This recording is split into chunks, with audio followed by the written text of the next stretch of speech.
हम बात करने वाले हैं कल की अवतार के बारे में,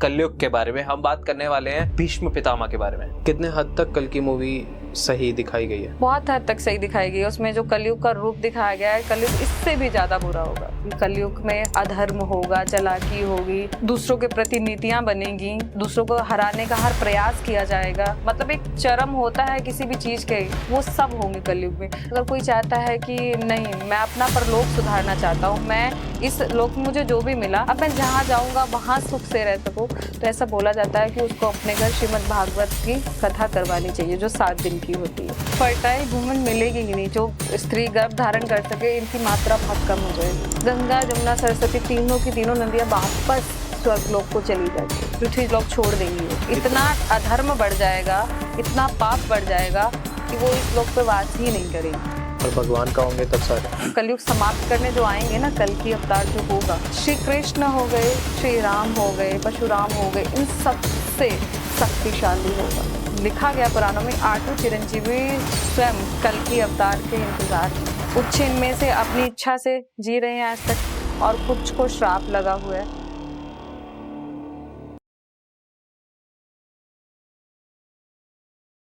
आज के इस adult talks Hindi podcast, lady special podcast में हम बहुत स्पेशल बात करने वाले हैं।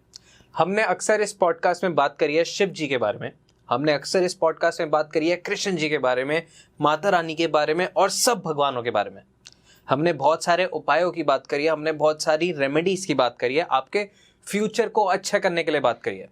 पर आज का ये पॉडकास्ट अति इंटरेस्टिंग है, एक्सट्रीमली रहस्य है और फ्यूचरिस्टिक है, क्योंकि हम बात करने वाले हैं कल की अवतार के बारे में, हम बात करने वाले हैं कलयुग के बारे में, हम बात करने वाले हैं भीष्म पितामह के बारे में, हम बात करने वाले हैं अश्वत्थामा के बारे में, हम बात करने वाले हैं कल की अवतार से रिलेटेड सारे वो कैरेक्टर्स जितने फिर से सारे भगवान जो जन्म लेंगे, फिर से जो इस पृथ्वी पे ऑलरेडी चिरंजीवी के रूप में है, जो उनकी मदद करने के लिए अभी तक जी रहे हैं, और वो सारी रहस्यमंद बातें कि क्या अभी भी कल्कि का कहीं मंदिर है, क्या अभी भी कल की अवतार की कहीं पूजा हो रही है, क्या अभी से ही हनुमान जी और जितने बाकी सारे चिरंजीवी हैं वो अभी से ही लगे पड़े हैं कि ये कलयुग चल रहा है और हमारे को प्रैक्टिस करनी है, हमारे को कल की अवतार के लिए अपने आप को और शक्तिशाली और बलिशाली और उनके लिए लायक बनाना है खुद को, कि हम जो कल की अवतार का मेगा विलन होगा, जो कल की मूवी में आपने देखा है सुप्रीम,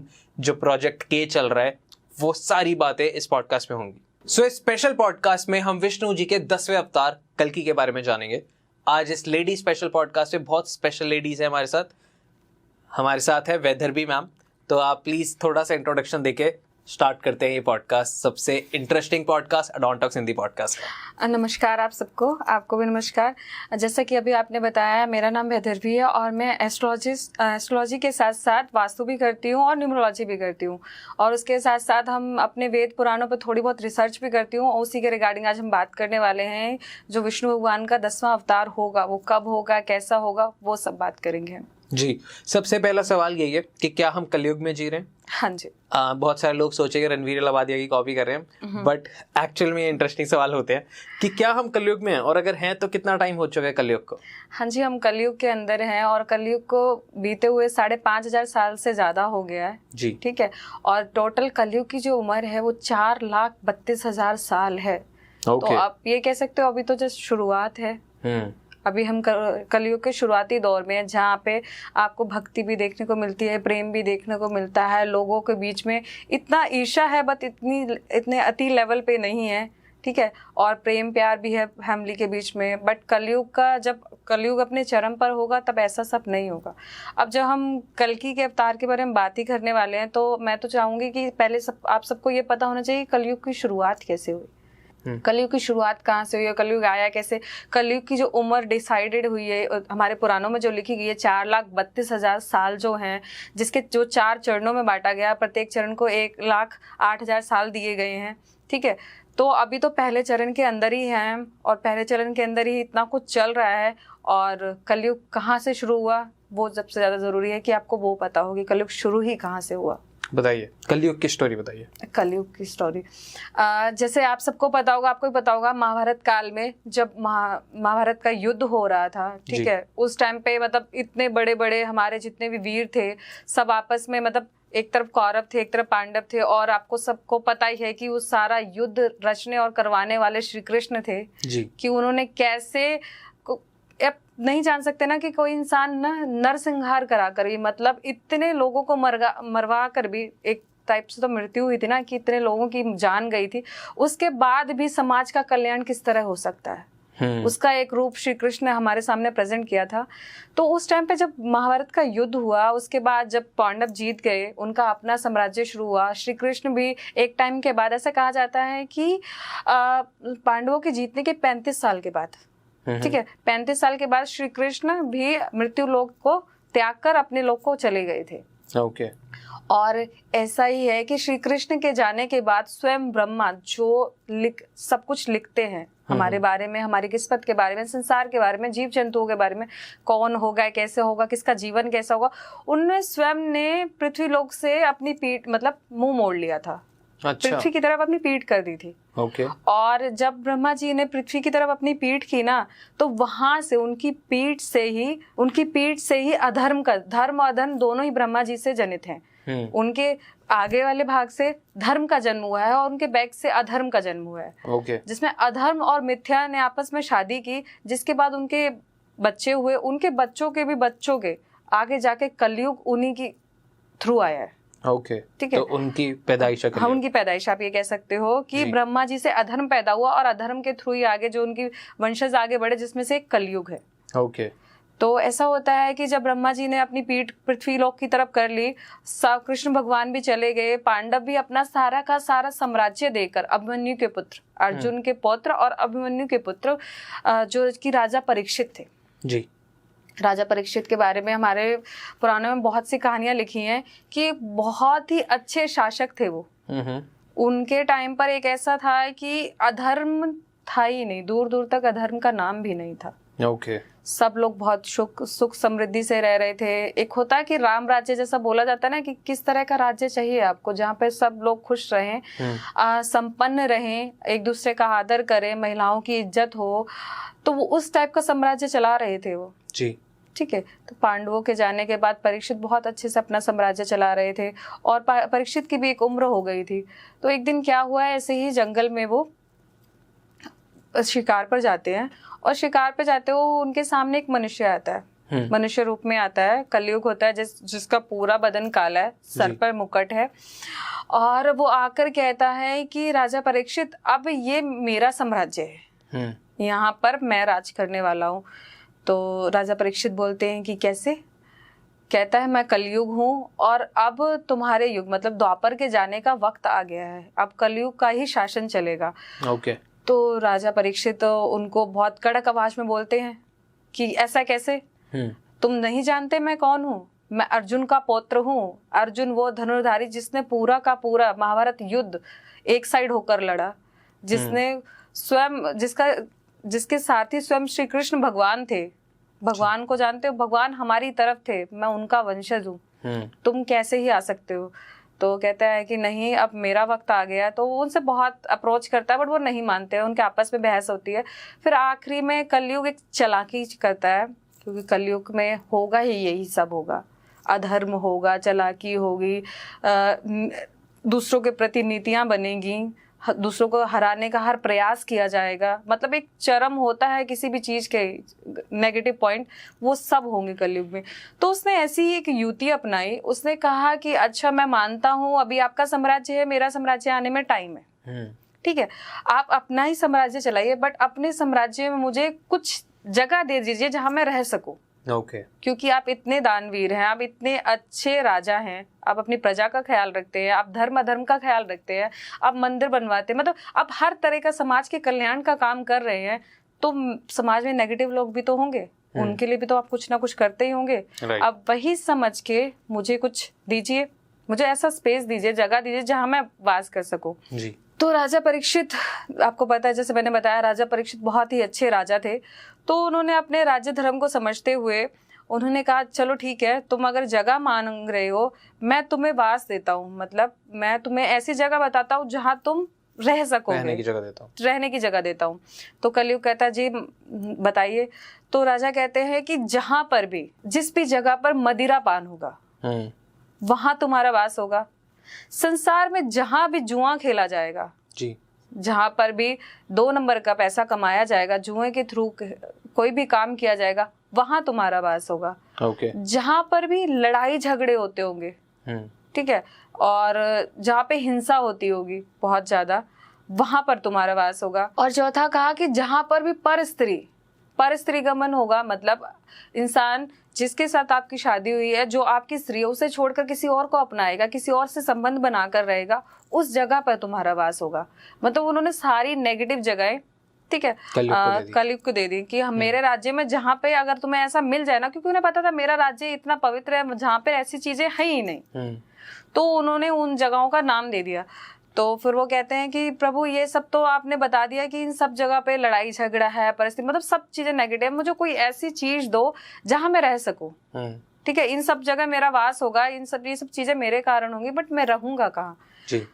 तो राजा परीक्षित, उस टाइम मैं कहूंगी शायद कलयुग का ही असर था, वो उनके सामने खड़ा था, चाहे वो आया नहीं था, बट उसकी वाइब्रेशन इतनी ज्यादा हाई थी। तो राजा ने बोला कि सोना, सोना भी तामसिक चीजों में आता है, ठीक है, भोग की वस्तुओं में आता है, कि सोने में भी तुम्हारा वास होगा। अच्छा, तो वो क्या करते हैं, अब यही गलती कर दी उन्होंने, गोल्ड में वास, गोल्ड के अंदर, ओके, तो सोने के अंदर तुम्हारा वास होगा। तो कलयुग वहां से पहले तो चला जाता है, फिर पीछे जाके अदृश्य रूप में आता है और बहुत हंसता है। वो कहता है ये राजा मूर्ख है। ओके, क्या अब सोच रहे राजा कैसे मूर्ख है, उसने तो ये जगह दी है, ये सब गलत चीजें। जब कोई राजा होता है तो उसका अटायर क्या होता है, सोना पहनता है, बट उसके सबसे पहले उसके सर पे क्या होता है, मुकुट होता है, मुकुट सोने का होता है। तो उस टाइम कलयुग जो राजा परीक्षित थे, उन्होंने सोने का मुकुट धारण किया हुआ था। अब क्या होता है, कलयुग उनके मुकुट में ही वास कर लेता है, उनके मस्तिष्क पे आ गया। अब जब भी पता है, ऐसा बोला जाता है कि सबसे पहले इंसान का जब खराब वक्त आने वाला होता है ना, उसकी बुद्धि खराब हो जाती है, दिमाग खराब होता है, ठीक है, सबसे पहले बुद्धि भ्रष्ट होगी, आप फैसले ही गलत होंगे ना आपके, तभी तो आपको जाके कलयुग, मतलब आपके साथ कुछ भी गलत होगा, कहीं ना कहीं जब आपको पता चलता है आपके साथ गलत हुआ, फिर आप रियलाइज करते हो कि मेरा वो फैसला है, मतलब वो डिसीजन गलत था जिसकी वजह से मेरे साथ ऐसा हुआ। तो ऐसा होता है कि राजा परीक्षित जो होते हैं, उनकी बुद्धि पे, मतलब उनके मुकुट के अंदर कलयुग का वास हो गया। अब कलयुग उनकी बुद्धि में आ गया। अब क्या करते हैं, राजा परीक्षित ऐसे ही घूम रहे होते हैं और अब उनकी बुद्धि पे कलयुग छाया हुआ है। कहने के लिए बहुत अच्छे राजा है, उनके मन में दूर दूर तक ऐसे ख्याल नहीं आते, लेकिन एक दिन ऐसा होता है कि वो ऐसे ही शिकार पर घूम रहे होते हैं और उन्हें प्यास लगती है बहुत ज्यादा। प्यास पानी के लिए इधर उधर भटक रहे होते हैं, पूरे जंगल में ढूंढते हैं, कहीं पानी नहीं मिलता उन्हें। तो वो एक ऋषि मुनि के आश्रम पहुंचते हैं, ठीक है, वहां पे ऋषि मुनि तपस्या कर रहे होते हैं, बहुत बहुत ध्यान में होते हैं। जैसे आपको पता है अभी भी लोग ध्यान इतने एक्यूरेट तरीके से नहीं लगा पाते, लेकिन जो हमारे ऋषि मुनि थे वो ध्यान ऐसे लगाते थे कि वो सालों ध्यान में बैठे रहते थे, और वो एक टाइप की कि उन्हें अगर कोई कुछ बोल भी रहा है तो वो उन चीजों को एनालिसिस, मैं कहूँगी कई बार एनालाइज करते थे, और कई बार वो जब परम समाधि में है, मतलब इतने ध्यान में है कि उन्हें नहीं पता पृथ्वीलोक पे हो क्या रहा है। तो ऋषि जी ऐसे ही किसी समाधि के अंदर थे, ध्यान में बैठे हुए थे। जब वो ध्यान में बैठे हुए थे तो राजा ने उनको आवाज दी कि हे ऋषि मुनि, मुझे प्यास लगी है, मुझे पानी चाहिए, मैं आपके द्वार पर आया हूँ, आप मुझे पानी दीजिए। उन्होंने 2-3 बार बड़े प्यार से बोला। अब देखो, अब कलयुग में भी ऐसे होता है ना, हमें कोई चीज चाहिए होती है, हम पहले मुश्किल से 1 आधी बार आराम से बोलते हैं, अगर सामने वाला बंदा नहीं सुन रहा था तो 2-3 बार हम चिल्ला पड़ते हैं कि नहीं, क्यों नहीं कर रहा तू मेरा काम, ऐसे। तो उनके साथ भी यही हुआ, कलयुग उनके सर पे बैठा हुआ था। तो उन्होंने गुस्से में, एग्रेशन में बोला कि तुम्हें पता नहीं है, मैं यहाँ का राजा हूँ, ये मेरा साम्राज्य है, मेरे साम्राज्य में रहते हुए तुम्हारे द्वार पर तुम्हारा राजा आया, तुम उसका ही स्वागत नहीं कर रहे हो, उसको ही पानी जल कुछ भी प्रोवाइड नहीं कर रहे हो, किसी भी तरीके के अतिथि जैसे आता है आपके घर, आप उस तरह से उसको पूछते हैं, तो कोई भी आदर सत्कार नहीं कर रहे हो, जिस वजह से राजा परीक्षित को बहुत ज्यादा गुस्सा आ गया।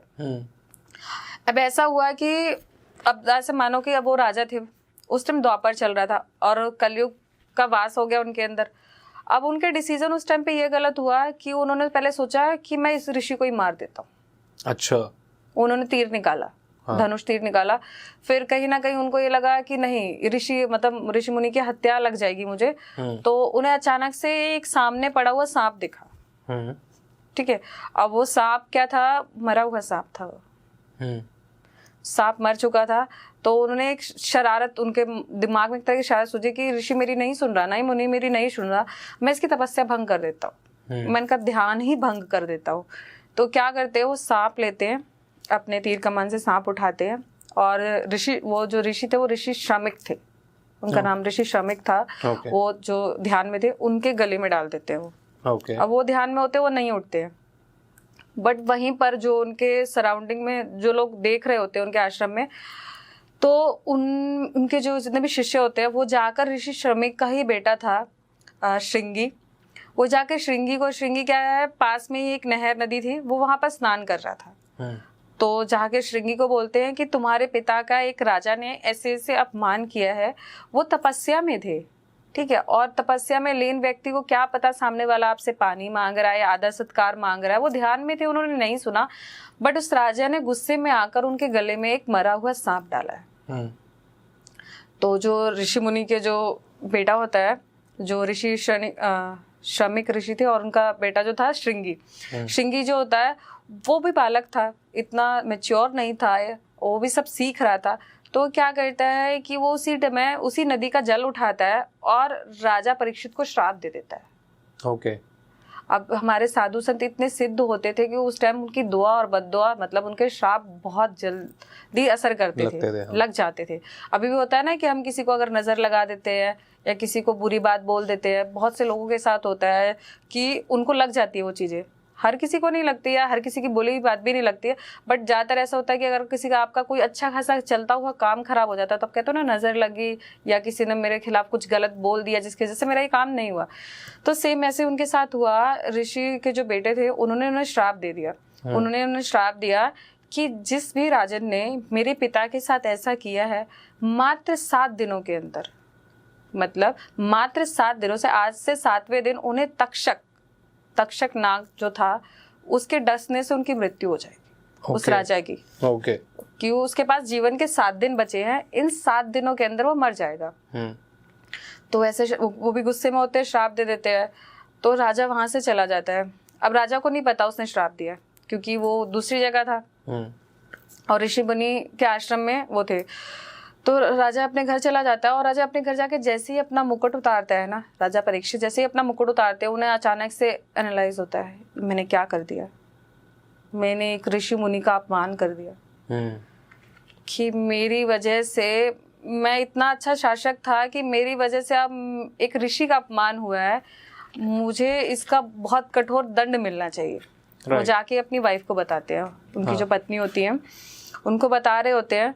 तो उसी टाइम पे पता है क्या होता है, ऋषि श्रमिक जब ध्यान से जागते हैं, वो देखते हैं उनके गले में सांप है।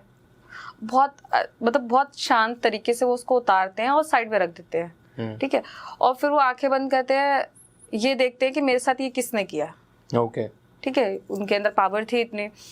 तो देखते हैं कि वो आंखें बंद करके पूरा एनालाइज करते हैं। फिर वो देखते हैं कि राजा परीक्षित आए थे यहाँ पर, और उनका आदर सत्कार ना होने के कारण उनको जल चाहिए था, वो मैंने नहीं दिया, जिस कारण मेरे गले में वो ये डाल गए गुस्से में। तो फिर वो सोचते हैं कि राजा तो ऐसा नहीं है, मात्र एक भूल है उनसे, वो उस बात पे गुस्सा नहीं करते हैं। तो उसी वक्त फिर उनके जो पुत्र था श्रृनिक, वो आता है, वो कहता है पिताजी आप आप परेशान ना हो, जिसने आपके साथ ये किया है ना, मैंने उसको श्राप दिया है। तो कहते हैं क्या? वो 2-3 बार पूछते हैं, क्या कह दिया तुमने ऐसा? तो कहते हैं कि मैंने उसको श्राप दिया है कि आज से 7 दिन के बाद तक्षक नाग के काटने से उनकी मृत्यु हो जाएगी। तो ऋषि मुनि एकदम खड़े हो जाते हैं। वो कहते हैं कि तुमने बहुत गलत किया ये। कह रहे तुम नहीं जानते वो कितना अच्छा राजा है, उसका राज्य कितना अच्छा चल रहा है। आज जो हम बिना असुरों के डराए यहाँ पर तप कर पा रहे हैं, ध्यान में बैठ पा रहे हैं, शायद वो राजा का ही कर्म है जिससे हमारा जीवन चल रहा है। ये तुमने बहुत गलत किया। तो ऋषि का बेटा कहता है कि उसने भी तो आपके साथ गलत किया। अब जानो ना, साधु संत का स्वभाव इतना अच्छा होता है कि वो हर किसी की बड़ी से बड़ी गलती माफ कर देते हैं, और वो ये समझ भी जाते हैं कि इंसान ने किस परिस्थिति में ऐसा किया। ऐसा बोला भी जाता है और समझने वाली भी चीज़ है। आपको मैं एक बात बताना चाहूँगी, हमेशा इंसान गलत नहीं होता, सिचुएशन गलत होती है। उस टाइम पे क्या सिचुएशन थी, क्या ड्यूरेशन थी, समय सारणी क्या चल रही थी, जिसकी वजह से वो सब हुआ। तो ऋषि श्रमिक को लगता है कि मेरे बेटे ने तो बहुत बड़ी भूल कर दी। एक महान राजा जिसके जाने से साम्राज्य का नाश हो सकता है, जिसके जाने से हमारा सब तबाह हो जाएगा, पूरा साम्राज्य, हाहाकार मच जाएगी पूरे साम्राज्य में, मुझे राजा को बताना चाहिए। फिर वो उसी टाइम रात्रि में जाते हैं राजा के पास और राजा के द्वारपाल से कहते हैं कि मुझे राजन से मिलना है। द्वारपाल मना कर देता है कि जो राजन है अभी शयन कक्ष में आराम कर रहे हैं। तो कहते ऋषि मुनि बहुत रिक्वेस्ट करते हैं उनसे, कहते हैं मेरा बहुत ज़रूरी काम है, अगर मैं आज नहीं मिला तो राजन के लिए कल की सुबह मुश्किल है। तो ऐसा कह के राजन अंदर चले, ऋषि मुनि उनको अंदर जाने देते हैं, सॉरी द्वारपाल ऋषि मुनि को अंदर जाने देते हैं। तो जब वो देखते हैं राजन, वो समझ जाते हैं ये तो श्रमिक ऋषि जी है जिनके साथ मैंने आज दिन में इतना दुष्व्यवहार किया। वो उनको बुलाते हैं, बिठाते हैं, जैसे आदर सत्कार हमारे यहाँ ऋषि मुनियों का किया जाता है, वो उनको अपने सिंहासन पे बिठाते हैं, ठीक है, उनके पैर धोते हैं, अपने गमछे से उनके पैर को पोंछते हैं, उनका आदर सत्कार करते हैं, उनके पैर दबाते हैं। और फिर वो बोलते हैं कि ऋषि को बोलते हैं कि प्रभु मैंने आपके साथ बहुत गलत किया, मुझे नहीं पता उस टाइम मेरी मति मारी गई थी, मेरी बुद्धि भ्रष्ट हो गई थी, क्या कारण रहा होगा कि मैंने आपके साथ वो सब किया, और मैं उस सब के लिए दंड का अधिकारी हूँ कि आप मुझे जो सजा देना चाहें वो दे सकते हैं। तो ऋषि मुनि कहते हैं कि मैं उसी के बारे में आपसे बात करने आया हूँ। वो कहते हैं कि मैं समझता हूँ कि उस टाइम आपकी मंशा गलत नहीं थी, आप गलत नहीं थे, आपकी बुद्धि पे उस टाइम बुद्धि आपकी सही काम नहीं की, जिस कारण से आपके साथ ये सब हुआ। तो कहते हैं राजन मैं आपको ये बताना चाहूंगा, मैं आपको कोई सजा नहीं देना चाह रहा, लेकिन आपको एक श्राप लग चुका है। ओके। और उस श्राप को वो एक बार ऋषि जो उनके बेटे थे वो भी ऋषि थे, जो एक बार निकल गया वो वापस नहीं आएगा। ठीक है, तो मैं उसके बारे में आपको बताने आया हूँ। तो कहते हैं कैसा श्राप? तो ऋषि मुनि कहते हैं कि आज से 7 दिनों के अंदर आपकी मृत्यु हो जाएगी। तो ये सब सुनते ही जो राजा की वाइफ होती हैं, जो महारानी होती हैं, वो मूर्छित हो जाती है। वो कहती हैं कि ऐसा कैसे हो सकता है कि सिर्फ 7 दिनों के अंदर कोई श्राप ऐसा लग जाएगा कि राजन एकदम चले ही जाएंगे। उन्हें पता था दंड मिलेगा, बट इतना कठोर दंड मिलेगा ये कोई नहीं जानता था। तो जो राजन होते हैं वो अपनी गलती पे शर्मिंदा होते हैं। राजा परीक्षित जो होते हैं वे फिर बोलते हैं ऋषि मुनि से कि आपने मुझे बता दिया कि मुझे श्राप लगा, अब मैं क्या करूं?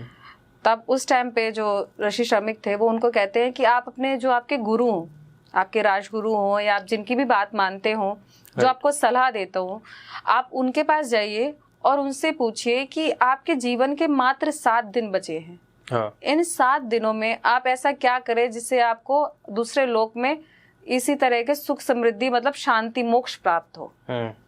ठीक है, तो राजन कहता है ठीक है। वो जाकर ना अपने जो राजगुरु होते हैं उनके पास जाते हैं, वो पूरी की पूरी कहानी उनको सुनाते हैं। और उस टाइम आधी रात थी, ठीक है, दिन होने वाला था।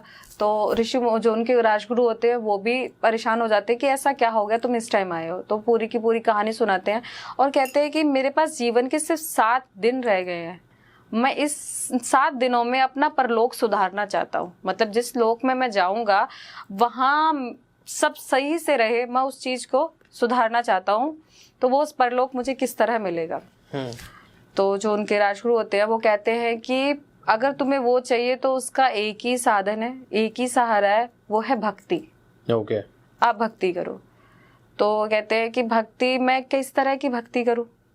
मेरे पास तो 7 दिन ही है, पूजा पाठ किस तरह से करूं, क्या भक्ति करूं? तब उनके जो गुरु होते हैं वो उन्हें बताते हैं कि आप श्रीमद् भागवत पुराण, जिसके अंदर श्री कृष्ण भगवान की बालपन से लेकर सारी की सारी कहानियां बताई गई हैं, उन कैसे पैदा हुए, कैसे बड़े हुए, किन किन मुसीबतों का उन्होंने सामना किया, पूरा का पूरा कृष्ण वर्णन है उसके अंदर। ठीक है, तो कहा था कि आप इन 7 दिनों में श्रीमद् भागवत पुराण का श्रवण कीजिए, मतलब सुनिए। कोई आपसे कहे तो उसको सुनिए। तो फिर वो जाते हैं और इसके पीछे ये कहानी है कि वो जो सुखदेव जी जो होते हैं, जो वेद व्यास जी जिन्होंने सारे वेद लिखे, हमारे चारों के चारों वेद और पुराण लिखे हैं, उन्हीं के बेटे थे सुखदेव जी। तो सुखदेव जी ही उनको पूरी की पूरी श्रीमद् भागवत सुनाते हैं। उन 7 दिनों में श्रीमद् भागवत सुनाते हैं और वो चीज आज तक है। ऐसा बोला जाता है हमारे यहाँ कि अगर किसी ने, एक होता है कि वैसे तो पापों के प्रायश्चित इतनी इजी नहीं होते, लेकिन अगर कोई चाहता है कि नहीं मैं अपना परलोक सुधारना चाहता हूँ, मैं इस लोक में मुझे जो भी मिला अब मैं जहाँ जाऊँगा वहाँ सुख से रह सकूँ, तो ऐसा बोला जाता है कि उसको अपने घर श्रीमद् भागवत की कथा करवानी चाहिए जो 7 दिन की होती है। ओके, ठीक है। तो वहां से उस 7 दिन के बाद राजा परीक्षित को तक्षक नाग के डसने से उनकी मृत्यु हो जाती है और कलयुग का आगमन हो जाता है। फिर कलयुग का पूरा साम्राज्य शुरू हो जाता है और उसके बाद से कलयुग अब तक चल रहा है, जिसको अभी 5,500 साल हो चुके हैं और अभी 4,32,000 साल मतलब टोटल साल है, उसमें से अभी 5.5 उसमें से निकाल दो, इतने साल अभी बाकी हैं। अभी हम कलयुग के पहले चरण के अंदर है। पहला चरण मतलब 4, जैसे मैंने आपको बताया 4,32,000 टोटल साल है, जिसमें से हर साल को मतलब हर चरण को 1,08,000 साल दिए गए हैं। ओके, ठीक है। तो हर चरण में क्या होगा, मनुष्य की उम्र कम होती रहेगी, प्रकृति की फल देने की क्षमता कम होती रहेगी, नदी नहर झरने कम होते रहेंगे, मतलब हर चरण में इन चीजों की वैल्यू कम होती रहेगी। ऐसा बोला जाता है कि जब तक 4था चरण आएगा, कलयुग अपने चरम पर होगा, मनुष्य की आयु मात्र 20 साल रह जाएगी। 20 साल मैक्सिमम, और नॉर्मल आप मानो 12 से 13 साल। और जिसमें ऐसा है कि 10 से 12 साल का बच्चा दादा और दादी बन जाएगा। अच्छा। एक 5 साल की कन्या गर्भ धारण कर लेगी, मतलब इतने चरम पे उस समय 5 साल की कन्या। 5 साल तो बहुत छोटे होते हैं। बहुत छोटे होते हैं। अब सोचो ना, और मनुष्य की हाइट बहुत कम हो जाएगी, जो हाइट है वो बहुत कम हो जाएगी। ऐसा बोला जाता है कि मनुष्य की हाइट इतनी हो जाएगी, अब चने का पौधा जो होता है ना, मनुष्य इसके नीचे बैठ सके, इतनी कम हाइट हो जाएगी उसकी। चने का पौधा कितना बड़ा होता है? आई थिंक कितना, ये इतना मैक्सिमम, मतलब कैमरा में दिखा दूं तो इतना। आपने छोलियां देखी है? हाँ। वो पूरा वैसे होता है ना, बंच अपने हाथ जितना, इतना पौने हो जाएंगे लोग। हाँ, इतने छोटे हो जाएंगे, उनकी उम्र इतनी कम हो जाएगी, अधर्म बहुत लेवल तक बढ़ जाएगा, एक दूसरे को मारकर लोग खाएंगे, रिश्ते तार हो जाएंगे। अभी तो ये है ना कि किसी के लिए आपकी फैमिली है, आपके भाई बहन है, ठीक है, तो जैसे जानवर होते हैं ना, जानवरों में भाई बहन नहीं होता, माता पिता नहीं होते, माता पिता इन द सेंस कि अभी साथ हैं, लेकिन अगर आप उनको नहीं जानते, अलग हो जाते हैं, तो ऐसा बोलता है जानवर ऐसी प्रजाति है जो काइंड ऑफ संभोग, तो उस लेवल पे कलयुग पहुंच जाएगा जब भाई बहन आपस में करेंगे, बाप अपनी बेटी से करेगा, इस लेवल का कलयुग, मतलब उस टाइम रिश्ते रह ही नहीं जाएंगे। इतना स्कैरी लिखा गया है कलयुग के बारे में। हाँ, कलयुग इतना विनाशकारी होगा और उसमें प्रजनन करने की क्षमता भी कम हो जाएगी। मतलब ऐसा जैसे कल की मूवी में दिखाया गया है कि फर्टाइल वुमन मिलेगी ही नहीं जो स्त्री गर्भ धारण कर सके, इनकी मात्रा बहुत कम हो जाएगी। अच्छा। क्योंकि जब समझो ना, जब पेड़ पौधे ही नहीं रह जाएंगे, जब किसी चीज में जीवन ही नहीं रह जाएगा, नदियां नहरें सूख जाएंगी, मतलब जिन चीजों से आपको आपकी इंटरनल बॉडी बैलेंस होती है, जिन चीजों से आपका पूरा शरीर चलता है, वो चीजें ही नहीं रह जाएंगी। खाने के लिए खाने वाली, मतलब एक ऐसा होगा कि इतने हाई अथॉरिटेटिव लोग आ जाएंगे जो अपने से नीचे वालों को कुछ लेने ही नहीं देंगे, कि वो सिर्फ अपने सुप्रीम लेवल तक रखेंगे, ये सब चीजें हमारे लिए हैं, तुम्हारे लिए कुछ नहीं है। कितने हद तक कल की मूवी सही दिखाई गई है? बहुत हद तक सही दिखाई गई है। उसमें जो कलयुग का रूप दिखाया गया है, कलयुग इससे भी ज्यादा बुरा होगा जितना मूवी में दिखाया उससे भी ज्यादा। हाँ, मूवी में टेक्नोलॉजी फॉर्म में काफी ज्यादा दिखाया गया है कि इतना ज्यादा डेवलप कर लेगा, ऑब्वियसली डेवलप कर लेगा, तब इतना सब कुछ अभी है, तब जाकर क्या होगा। लेकिन मूवी में बहुत सी चीजें काफी अच्छे से बताई गई हैं, दिखाई गई हैं, जिनको प्रेजेंट किया गया है कि कल्कि का अवतार कैसे होगा, पेड़ पौधे क्या हालत होगी, नदियां सूख जाएंगी। ऐसा उन्होंने दिखाया कि पानी सूख गया, पानी कहीं नहीं है, बट हमारे पुराणों में ऐसे लगा है कि गंगा जमुना सरस्वती तीनों की तीनों नदियां वापस स्वर्गलोक को चली जाएंगी, पृथ्वी लोक छोड़ देंगी वो। ओके, क्योंकि वो इतना अधर्म बढ़ जाएगा, इतना पाप बढ़ जाएगा कि वो इस लोक पे वास ही नहीं करेंगी। और भगवान का होंगे तब सारे, जहाँ आज हम पूछते हैं शिव जी को, कृष्ण जी को, तो लोगों देखो अभी लोग भक्ति कर रहे हैं। हाँ, आपको पता होगा जैसे हमारे 4 युग होते हैं जी, ठीक है, 4 युग है। सतयुग है, सतयुग में क्या था, 12 अवतार, नरसिंह अवतार, ये सब अवतार आए भगवान जी के। उसके बाद आया त्रेता युग, ठीक है, त्रेता युग में राम जी आए, परशुराम जी आए। उसके बाद आया द्वापर, द्वापर में श्री कृष्ण और कंस का पूरा दिखाया गया। उसके बाद आया कलयुग, ठीक है। तो उन चारों युगों में कलयुग ही इतना भयंकर है जिसमें अधर्म इतने उच्च चरण पर है ओके कि अब जो इनका मतलब कलयुग समाप्त करने जो आएंगे ना, कल की अवतार जो होगा, वो श्री कृष्ण हो गए, श्री राम हो गए, परशुराम हो गए, इन सबसे शक्तिशाली होगा। सबसे अभी तक श्री कृष्ण को सबसे शक्तिशाली बोला जाता है कि जितने भी अवतार भगवान के हुए हैं, श्री कृष्ण उसमें सर्वोपरि हैं। बट जो कल की होगा उसमें श्री राम श्री कृष्ण दोनों के गुण होंगे। जिसमें ऐसा बोला जाता है कि जो 8 चिरंजीवी हैं, 8 चिरंजीवी हैं जिसमें हनुमान जी, ठीक है, 1, विभीषण 2, वेद व्यास जी 3, कृपाचार्य 4 हो गए, राजा बलि 5, अश्वत्थामा 6, और अश्वत्थामा के बाद परशुराम 7 और ऋषि मार्कंडेय 8। ठीक है, ये 8 चिरंजीवी हैं। ऐसा लिखा गया पुराणों में, 8 चिरंजीवी स्वयं कल की अवतार के इंतजार में हैं।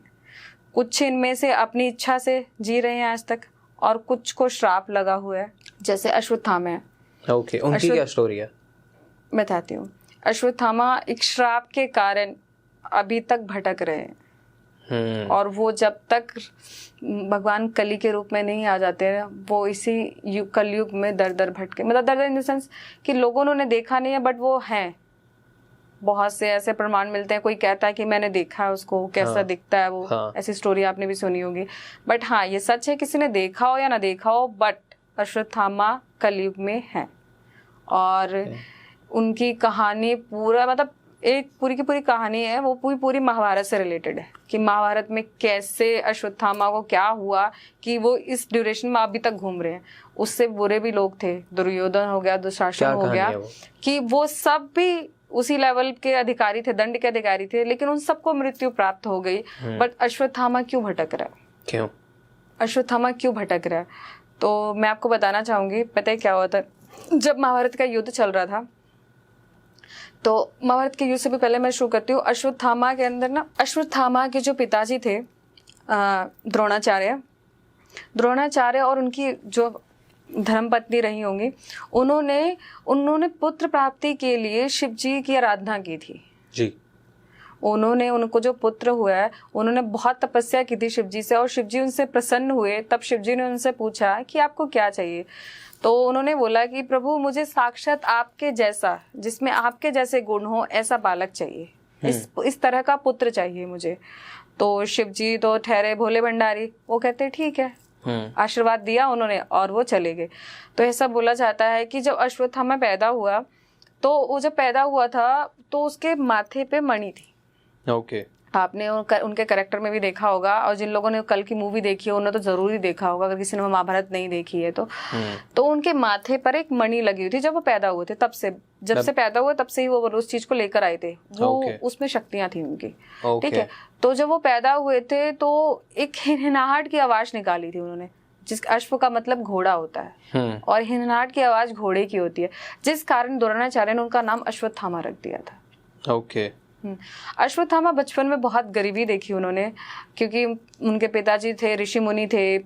तो उस टाइम पर वो, जैसे उनके फादर हर जगह जाते थे, ऋषि द्रोणाचार्य उनको लेकर, तो उनको इवन ऐसा कोई जगह ऐसा लिखा है कि उन्होंने अपने बचपन में कभी दूध तक नहीं पिया। ऋषि द्रोण और राजा द्रुपद आपको मैं बता दूं, द्रुपद वही है जिनकी पुत्री द्रौपदी थी। ओके, ठीक है। राजा के ऋषि द्रोण जो थे वो द्रुपद के मित्र थे। वो एक बार उनके पास सहायता के लिए जाते हैं और वो मना कर देते हैं ऋषि द्रोण वहां से आके सोचते हैं कि अब मुझे मेरे जीवन में कुछ करना है, मेरे अपने ही मित्र ने मेरा तिरस्कार कर दिया है। तो एक तरह के वो एंटी हो जाते हैं एक दूसरे से। और फिर वो आके कौरवों को शिक्षा देते हैं। कौरव जो पांडव थे, इनके बचपन में जो शिक्षा इनको दी, सारी धनुर्विद्या की शिक्षा जितनी भी दी उन्होंने, अस्त्रों शस्त्रों से रिलेटेड, वो सारी ऋषि द्रोण ने ही दी। तो उस टाइम ऋषि द्रोण ने कौरवों और पांडवों को तैयार किया। और जिसके बाद आप सबको पता है कि वो जब पांडव अलग हो गए तो ऋषि द्रोण जो थे वो कौरवों के हिस्से में आए, उनकी तरफ से उन्होंने युद्ध किया। और उनके ही बेटे अश्वत्थामा का मित्र था दुर्योधन। क्योंकि उनके जो ऋषि थे, उनके पिताजी थे, उनके साथ पढ़ाने जाते थे, तो उन्होंने भी उनके साथ खेलते कूदते सब बड़े हुए, तो वो आपस में मित्र हो गए। तो अश्वत्थामा दुर्योधन का बहुत अच्छा मित्र था, और इतना अच्छा मित्र था कि अश्वत्थामा को बचपन से कुछ नहीं मिला, दुर्योधन ने अपना एक राज्य उसको दे दिया था, उसका राज तिलक करके कि ये इसे तुम संभालो। तो उनकी दोस्ती इतनी गहरी थी कि वो जब महाभारत का युद्ध हुआ तो अश्वत्थामा ने, चाहे कौरव गलत थे बट उनकी तरफ रहना ही स्वीकार किया कि ये मेरा मित्र है, मैं इसकी तरफ ही रहूंगा। मित्र धर्म निभा रहे थे। हाँ जी। तो उन्होंने उनके तरफ थे, और काफी मतलब तब बहुत ज्यादा युद्ध चल रहा था, इतने दिन हो गए थे। तो एक दिन क्या होता है कि जो अश्वत्थामा होता है, कहता है कि युद्ध खत्म नहीं हो रहा है।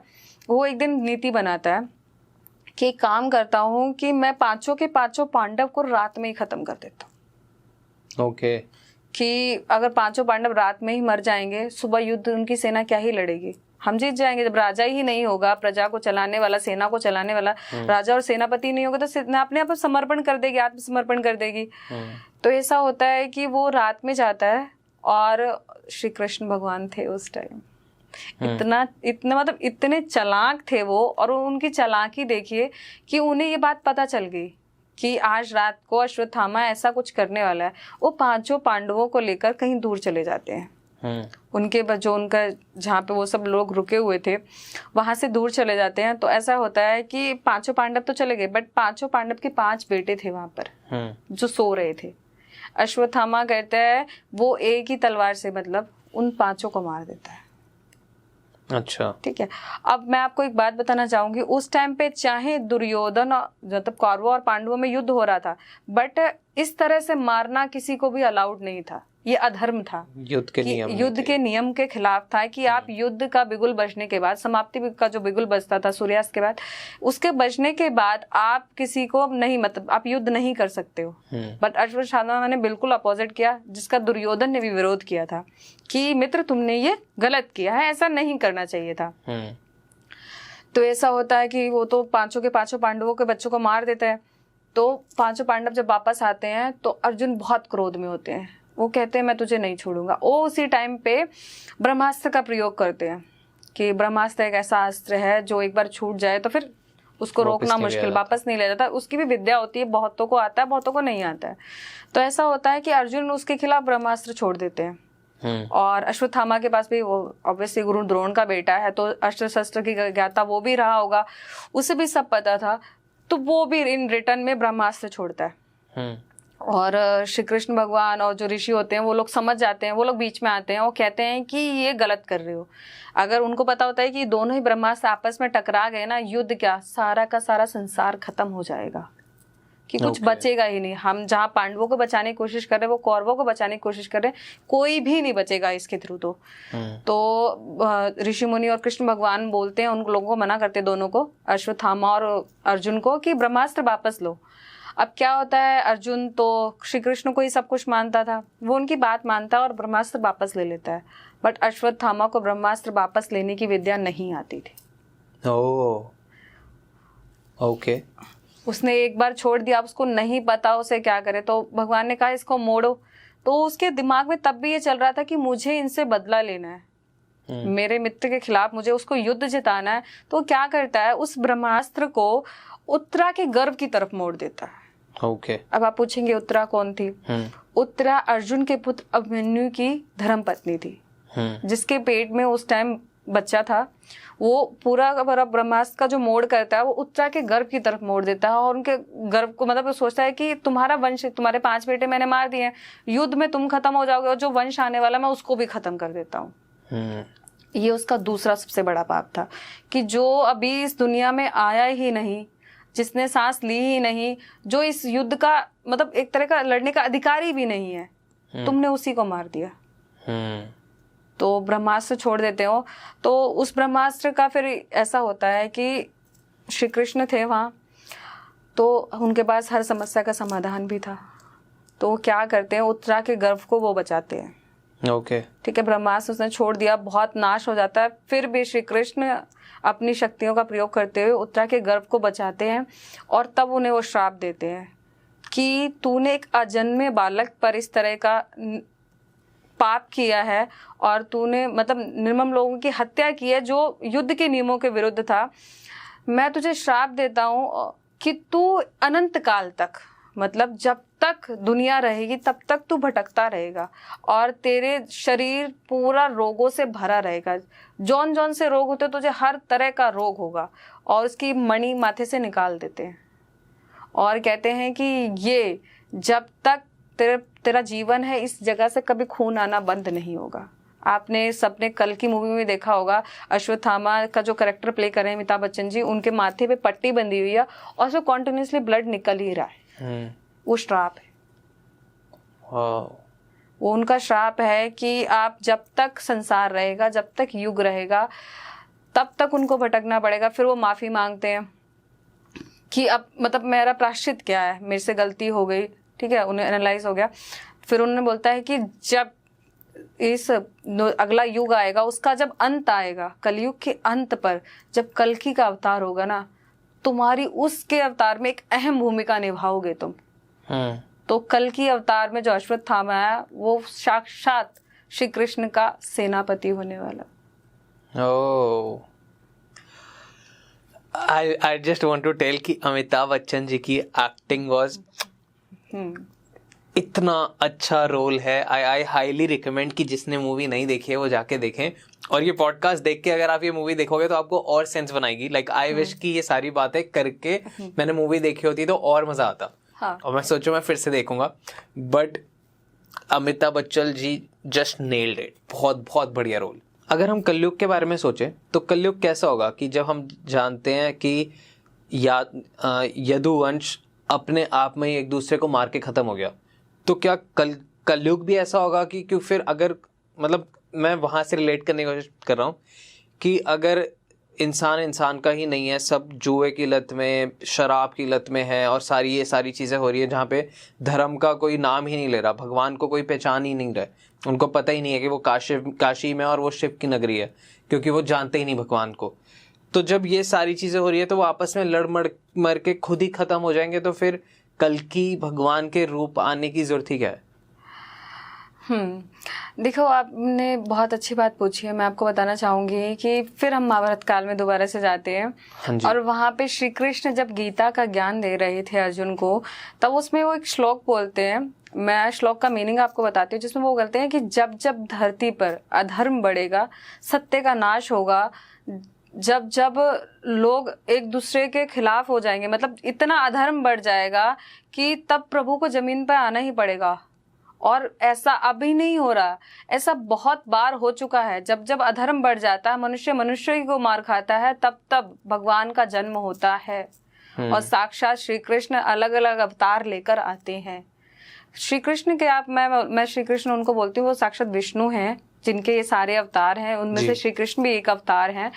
टोटल 24 अवतार हो चुके हैं, जिसमें से 10 महाअवतार हैं। जिनके बारे में हम सब लोग जानते हैं, जिनके बारे में आप सबने पढ़ा भी होगा कुछ अवतारों के बारे में। बहुत मतलब अलग अलग अवतार की अलग अलग कहानी है, कौन कौन से युग में है और उन्होंने किस किस का नरसंहार किया, मतलब कौन कौन से असुरों को मारा, किस तरह से हुआ, तो वो सब है। और कलयुग कितना डरावना है, तो कलयुग इतना डरावना है कि आप ये सोचो ना, जब इंसान को ही मार खाएगा, वो एक दूसरे के खून के प्यासे हो जाएंगे, जब कोई बहन को बहन नहीं समझेगा, माँ को माँ नहीं समझेगा, रिश्ते तार हो जाएंगे, जब एक होता है कि दूसरों के लिए रिस्पेक्ट एकदम खत्म हो जाएगी कि आप के सराउंडिंग में कोई ऐसा रहेगा नहीं कि आपको ऐसा लगे।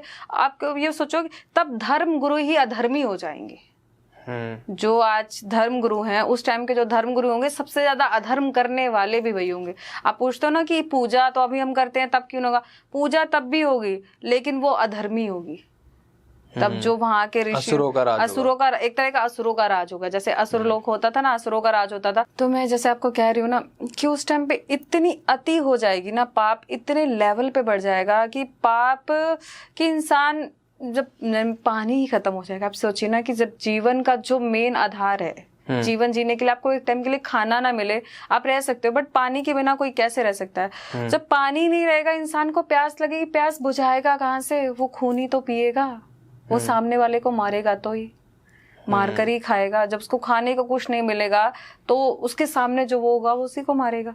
इंसान को मार देगा, इंसान को मार देगा, सिर्फ अपनी भूख मिटाने के लिए, सिर्फ भूख मिटाने के लिए, अपना लालच पूरा करने के लिए। अब सोचिए ना, इस लेवल पर कलयुग का पाप बढ़ जाएगा कि जब कोई किसी के लिए कोई संवेदना ही नहीं रह जाएगी, किसी तरह की फीलिंग ही नहीं रह जाएगी। तो सब चीजें फीलिंग से ही तो जुड़ी होती हैं। तो ये बात फिर मूवी में भी सही है कि भगवान बचाने ही किसको आ रहे हैं, क्योंकि इंसान ही ऐसे हो गए हैं, इंसान ही ऐसे हो गए हैं। वो कल अति हो गई है ना, धर्म बचाने। धर्म जब अति हो जाती है तो भगवान बोलते हैं तब उसको खत्म करने के लिए वो आते जरूर हैं, अंत में आते हैं, बट आते जरूर हैं। उस युग को, उस अति को समाप्त करने के लिए अवतार अवश्य होगा, कल की अवतार अवश्य होगा।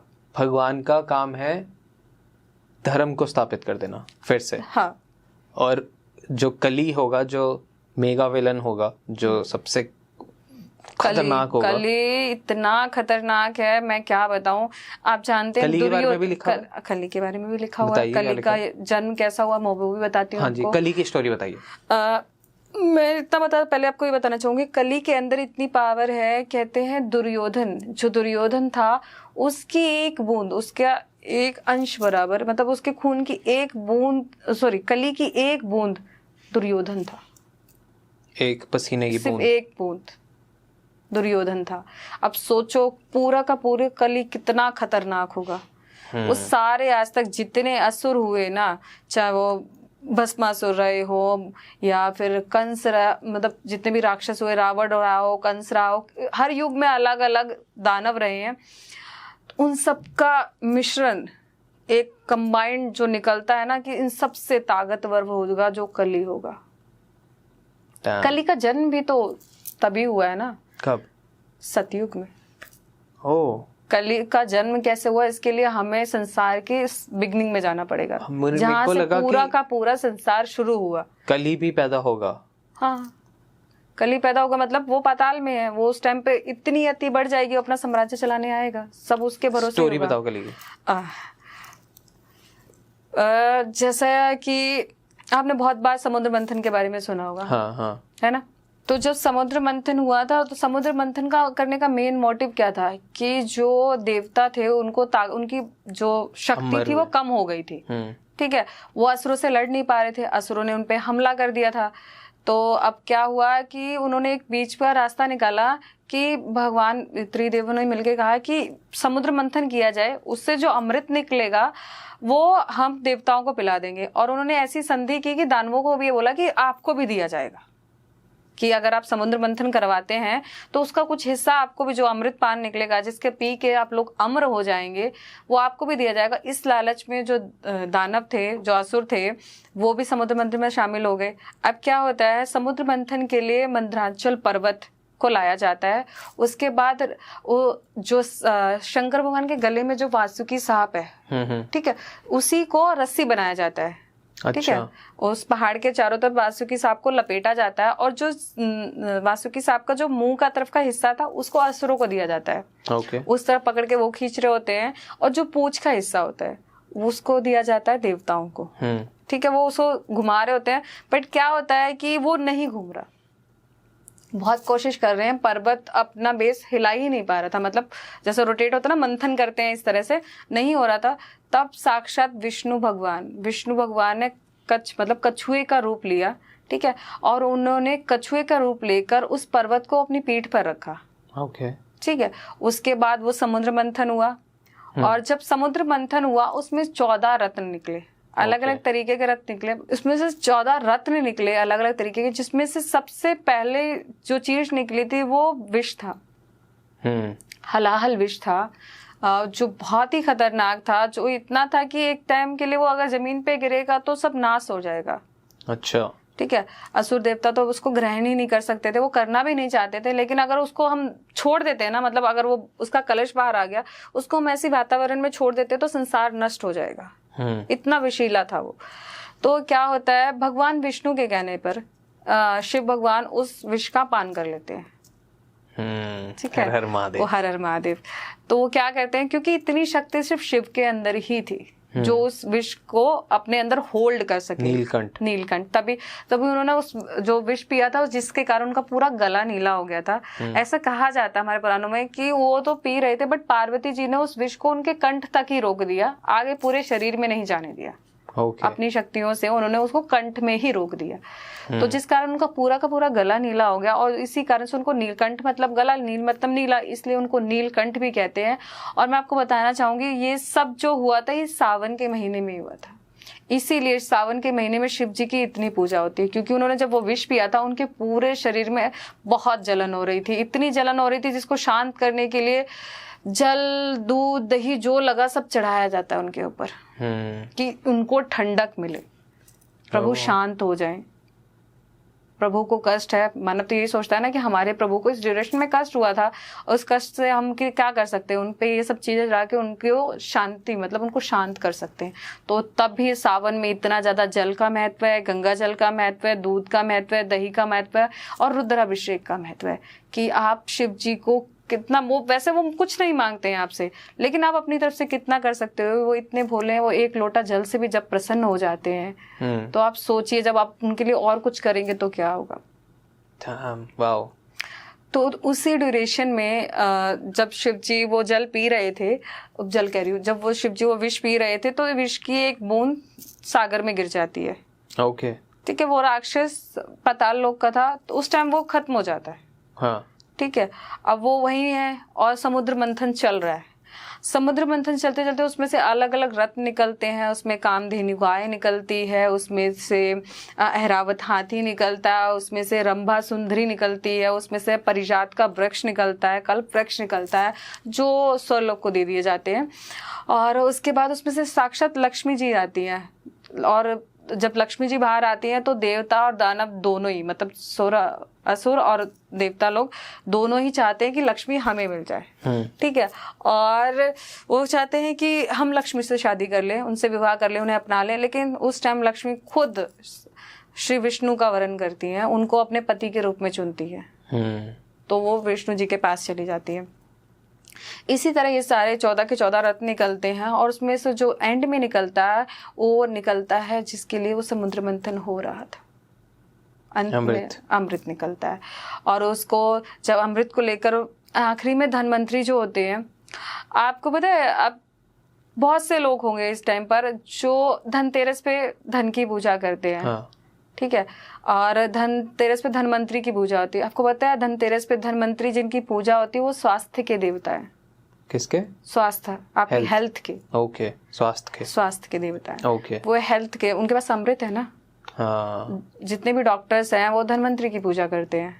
तो उस दिन सब लोग सोचते हैं कि नहीं लक्ष्मी की पूजा करनी है। अब देखो ना, जब आपका स्वास्थ्य है, जब आपकी हेल्थ है, तभी तो सब कुछ है। हेल्थ है तो वेल्थ है। तो धनतेरस पे तभी धनवंतरी की पूजा की जाती है। ठीक है। तो वो धनवंतरी होते हैं जो अमृत का कलश लेकर बाहर आते हैं। तो दानव और राक्षस दोनों में लड़ाई शुरू हो जाती है जी, कि अब तो जिस चीज के लिए वो मंथन कर रहे थे वो चीज बाहर आ गई, अमृत उनको चाहिए।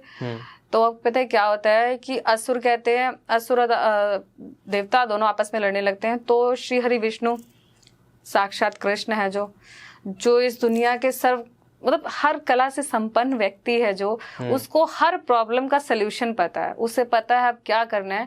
तो क्या करते हैं उस टाइम पर, वो कहते हैं कि चलो ठीक है, वो एक अति सुंदरी का रूप लेकर आ जाते हैं। बहुत सी सुंदर, आप बोल सकते हैं जैसे स्वर्लोक में होती है ना, सुंदरी बनकर आ जाते हैं और कहते हैं कि चलो सब लोग लाइन में बैठो, मैं सबको ही अमृत पान कराऊंगी। तो असुर तो समझे, असुर प्रवृत्ति के, वो कहते हैं अच्छा सुंदरी के हाथों से मिलेगा। वो सब राजी हो जाते हैं। ठीक है। इधर देवताओं को पता होता है कि साक्षात विष्णु है जो हमारे लिए ये सब कर रहे हैं, और असुरों को ऐसा नहीं पता होता है, सब इस तरफ असुर बैठे होते हैं, इस तरफ देवता बैठे होते हैं।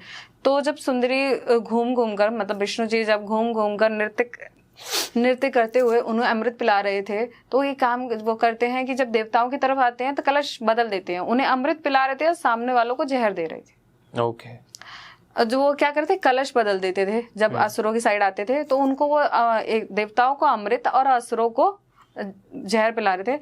तो उसमें से एक काफी असुर, चालाक असुर होता है, वो समझ जाता है कि ये क्या चल रहा है। वो इस चीज का विरोध करता है, मतलब विरोध करना चाहता है, लेकिन वो उठ के जाता है। फिर वो देखता है कि वो वहां से उठ के जाकर ना देवताओं की साइड बैठ जाता है। वो कहता है विरोध करने का फायदा नहीं है, जैसे इन्होंने चालाकी से हमें ठगा ना, मैं चालाकी करता हूँ इनके साथ।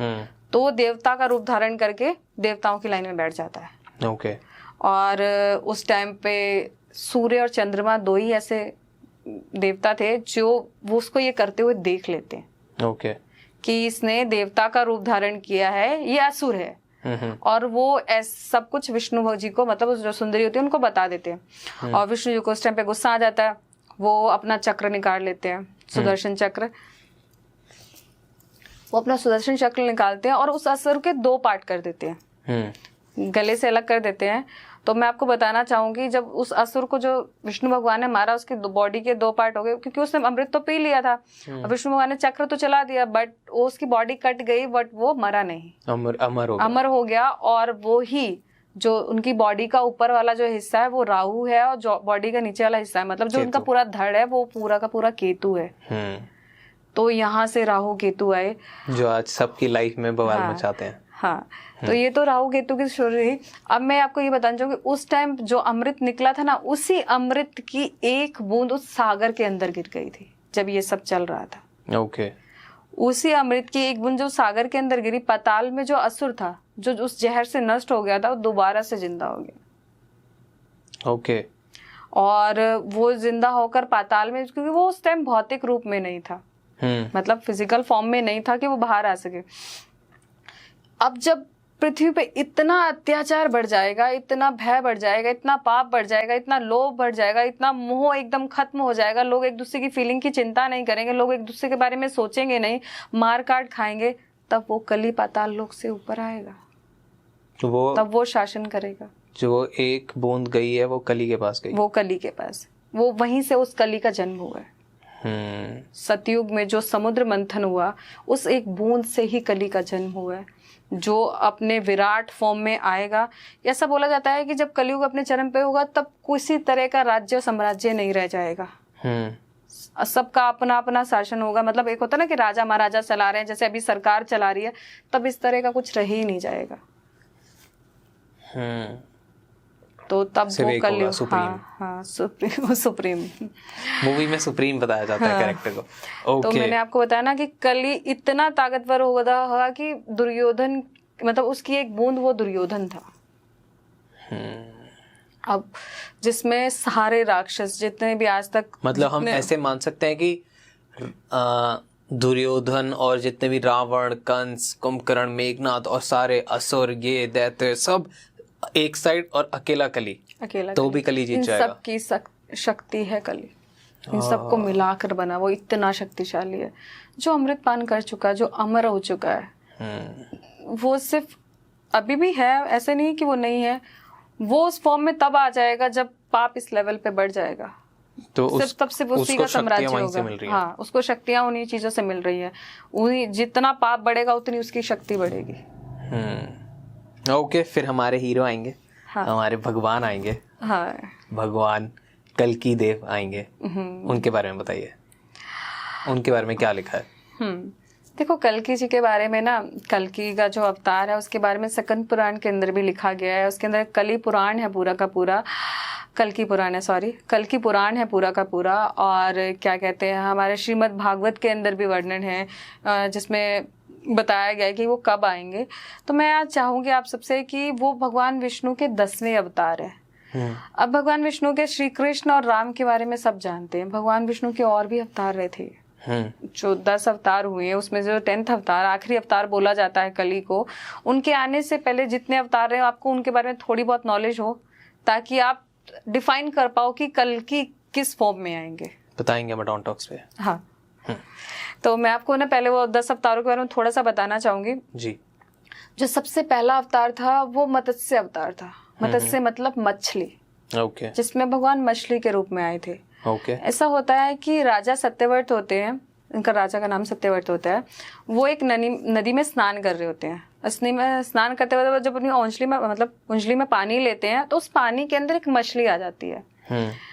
तो वो मछली उसको जैसे गिराने लगते हैं वो मछली को, तो वो मछली उनकी उंगली से और बड़ी हो जाती है। वो कहते हैं फिर ये क्या हो रहा है, फिर वो टोकरी में डाल देते हैं, मछली टोकरी से भी बड़ी हो जाती है। फिर वो अपने राज्य के अंदर वो जो उनका पानी का ताल था वो उसमें डालते, वो उससे भी बड़ी हो जाती है। तो राजा को लगता है ये सब क्या हो रहा है, ये कोई आम मछली नहीं है, कुछ तो अलग है। तो जब वो उस मछली से पूछते हैं तब वो मछली बताती है मैं साक्षात विष्णु का अवतार हूँ और मैं तुम्हें ये बताने आई हूँ कि आज से 7 दिन बाद आज से कुछ दिन बाद, 7 दिन या 1 महीना है, आज से कुछ दिन बाद तुम्हारे साम्राज्य में प्रलय आने वाली है। ठीक है, उस प्रलय से बचने का मैं तुम्हारे पास साधन बनकर आई हूँ। उस टाइम पर मैं तुम्हें बताती हूँ कि मैं एक बहुत बड़ी नाव की व्यवस्था करनी होगी, कश्ती की व्यवस्था करनी होगी, जिसपे तुम्हारे साम्राज्य की जितनी भी अमूल्य चीजें हैं, ऋषि हो गए, जितनी भी धर्म की चीजें होगी, मतलब जिस चीजों से साम्राज्य चलता है उन सबको तुम उस नाव के अंदर रख लेना और मेरी सिंगों के अंदर, मतलब मछली के जो साइड होते हैं, विंग्स होते हैं, उसके अंदर वासुकी नाग की रस्सी बनाकर डाल देना। मैं उस प्रलय से, मतलब जो बाढ़ इस तरह की आएगी जिसमें सब कुछ नष्ट होने वाला था, वो युग खत्म होने वाला था, उससे तुम्हें बाहर लेकर जाऊंगी। तब उस टाइम भगवान ने मत्स्य का अवतार लिया था, मतलब एक मछली का अवतार लिया था। ओके। और उसके बाद फिर भगवान ने, मैंने आपको समुद्र मंथन में बताया कि भगवान ने कैसे समुद्र मंथन नहीं हो पा रहा था, जो पर्वत था वो नहीं घूम पा रहा था, तब भगवान ने कच्छ का अवतार लिया था, मतलब कछुए का अवतार लिया था उस समुद्र मंथन को करवाने के लिए, ये सब चीजें करने के लिए। उसके बाद भगवान ने वाराह अवतार लिया, वाराह अवतार, जिसमें उन्होंने क्या किया, हिरण्यकश्यप को आप जानते हैं, हिरण्यकश्यप का ही भाई था हिरण्यकश्य, उसको समाप्त करने के लिए, उसका अंत करने के लिए उन्होंने वाराह अवतार लिया था। ठीक है, वाराह अवतार, जिसमें उन्होंने पृथ्वी को बचाने के लिए एक आप कह सकते हो जिसका जो मुंह था आगे का वो सूअर जैसा था। ओके। तो उस रूप में अवतार लिया था। उसके बाद फिर उन्होंने नरसिंह अवतार लिया हिरण्यकश्यप को मारने के लिए, प्रहलाद को बचाने के लिए जी। उसके बाद उन्होंने फिर वामन अवतार लिया, और वामन अवतार की तो स्टोरी बहुत फेमस है। और उन्हीं वामन अवतार के थ्रू ये जो एक चिरंजीवी है जो आज तक भटक रहे हैं, राजा बलि जी, थोड़ा सा बताऊं मैं उनके बारे में? बताइए। पता है क्या होता है, जो राजा बलि होते हैं ना, बहुत ही मतलब असुरों के राजा होते हैं वो, और बहुत ही दयावान होते हैं। मतलब उनके साम्राज्य में वो दान बहुत करते हैं कि ये ले जाओ, किसी को ये चाहिए, तो ऐसे एक यज्ञ रखते हैं, एक यज्ञ नहीं, मतलब ऐसे वो अपनी पावर बढ़ाने के लिए यज्ञ कर रहे थे, जिसमें से वो 99 यज्ञ कर लेते हैं। ओके। और ऐसा उस टाइम पे ऐसा बोला गया था कि अगर ये 100 यज्ञ कर लेता है तो ये देवताओं पे भी विजय प्राप्त कर लेगा। अच्छा। इंद्र का सिंहासन भी उनका हो जाएगा, राजा बलि का हो जाएगा। तो क्या होता है कि राजा बलि हवन कर रहे होते हैं, और अपने हवन के बाद वो बहुत दान पुण्य करते हैं, सबको जो उनके द्वार पे आता है, सबको जो चाहता है वो देते हैं। तो ऐसा होता है कि दान का प्रोग्राम चल रहा था, प्रोसेस चल रहा था पूरा का पूरा। तो वहां पे जितने लोग आ रहे थे सबको कुछ ना कुछ, किसी को हार मिल रहा था, किसी को उस टाइम की रथ मिल रही थी, किसी को गाड़ी मिल रही थी, जिसको जो चीज चाहिए राजा बलि उसको वो चीजें दे रहा था। किसी को मुद्राएं मिल रही थी, किसी को सोना, किसी को चांदी, किसी को मोती। तो ऐसे ही उसी लाइन में एक बामन, मतलब एक ब्राह्मण था, ब्राह्मण बन के आए थे। बामन देवता, मैं बोलूंगी उनका रूप था, छोटे से ब्राह्मण रूप में थे, जिन्होंने अपने हाथ में छतरी ली हुई, एक हाथ में कमंडल पकड़ा हुआ है। ठीक है। तो राजा बलि से कहते हैं कि, राजा बलि कहते हैं, बामन देवता आप तो बहुत छोटे हो, आपको क्या चाहिए? तो जो बामन देव होते हैं वो मतलब बोलते हैं कि मुझे 3 पग, मतलब 3 पग मैं चल सकूं, इतनी जमीन दे दो तुम। तो राजा बलि कहता है कि वो राजा बलि के साथ साथ उसके जितने भी सैनिक होते हैं और जो भी वहां उसके साम्राज्य में आसपास में खड़े होते हैं, वो सब हंसने लगते हैं कि इतना छोटा सा वामन और 3 पग जमीन मांग रहा है, इतनी तो मांग ले जिसमें तू बैठ सके। 3 पग में तो तुम भी नहीं सो भी नहीं पाओगे। तो वामन कहते हैं कि नहीं, मुझे 3 पग ही भूमि चाहिए। ओके। तो क्या करते हैं वामन देवता, जब वो कहता है कि चलो आपको दी मैंने 3 पग भूमि, तो वामन देवता अचानक से अपना बहुत विराट रूप धर लेते हैं। इतना विराट रूप धर लेते हैं कि वो तीनों लोगों को 2 ही पग में नाप लेते हैं। ओके। कि अब वो कहते हैं कि ये तो दो पग में खत्म हो गया सब, अब मैं क्या तीसरा पग कहाँ रखूं। तो राजा बलि इतने दानवीर थे, वो असुर होते हुए वो कहते हैं यार तीसरा पग आप मेरे सर पर रख दीजिए, तीसरे पग की जमीन आप मेरे सर पे रख दीजिए। तो वो वहां से फिर उनको अमर होने का वरदान मिला था उनसे, कि आप संसार में अमर रहेंगे, कि आप इतने बड़े दानी हैं। जैसे कि मैंने आपको बताया कि राजा बलि से वामन देवता जो विष्णु जी का अवतार थे, उन्होंने 3 पग जमीन मांगी, जिसमें उन्होंने 2 ही पग में तीनों लोक नाप लिए थे। तीसरा पग रखने की कोई जगह नहीं थी। तो राजा बलि ने कहा कि आप मेरे सर पे रख दीजिए। तो उस चीज से भगवान जी उनसे बहुत प्रसन्न हो गए। तब उन्होंने उनको मतलब अमर वरदान दिया था इस तरह का कि वो इतने काल तक जीवित रहेंगे और ये सब होगा। उसके बाद मैंने जब सबके अवतार बता रही थी भगवान जी ने कितने अवतार लिए। वामन देवता के बाद फिर उन्होंने परशुराम का अवतार लिया, ठीक है। और परशुराम के अवतार के बाद फिर श्री राम आए थे, ठीक है। और श्री राम त्रेता युग में श्री राम जी आए थे। उसके बाद द्वापर आया, द्वापर में साक्षात कृष्ण आए, ठीक है। कृष्ण के बाद फिर उसके बाद महात्मा बुद्ध, जो भगवान के अब ये बोल सकते हो कि अपनी भाषा में लेटेस्ट अवतार जो थे भगवान के, महात्मा बुद्ध को उनका 9वां अवतार कहा जाता है। जो बुद्ध हुए हैं वो स्वयं विष्णु के 9वें अवतार थे, कि जिन्होंने बताया कि संसारिक जीवन में ही सुख नहीं है, मतलब आप ध्यान मुद्रा में जाकर या इन चीजों को त्याग कर भी सुख की प्राप्ति कर सकते हो जी, ठीक है। और अभी तक जितने भी अवतार हुए हैं विष्णु के, उन सब में कृष्ण को सर्वोपरि बताया गया है, ओके। कि जो 16 कलाओं से संपूर्ण थे, ठीक है। ऐसा कहा जाता है कि जो कल्कि अवतार होगा 64 कलाओं से संपूर्ण होगा। अच्छा, 64 कलाएं।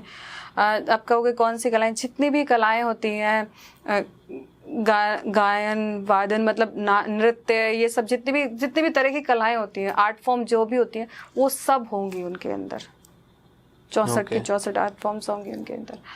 और कल्कि का अवतार जो होगा वो कलयुग जब चर्म, जैसे मैंने आपको बताया कलयुग का जब चर्म आएगा तब होगा। और कहीं ना कहीं आपने देखा होगा कल्कि मूवी जब आपने देखी है, उसमें वो एक जगह की बात करते हैं कि उसको जो माँ बनने वाले थे उसको वहां पर ले चलो, वहां पे सुरक्षित हो। संभाला बोलते हैं उसको, शंभाला बोल रहे थे मूवी में, जहां तक मेरे को याद है। बट उस सच में ऐसी जगह है जिसको संभल ग्राम है। हमारे एक श्लोक है उसके अंदर लिखा हुआ है कि जो कल्कि अवतार होगा, ये महापुराण के भगवत महापुराण में ही है, कि जो कल्कि अवतार होगा वो जो उनका जो ग्राम होगा वो संभल गांव में। संभल गांव इस टाइम पे अगर आप रिसर्च करो तो इस टाइम पे उत्तर प्रदेश के किसी जिले के अंदर संभल गांव है जी। और संभल गांव के अंदर और जो उनके पिता होंगे, संभल ग्राम के अंदर उनका जन्म होगा। और उनके जो पिता होंगे विष्णु यश, जो बहुत बड़े ब्राह्मण होंगे।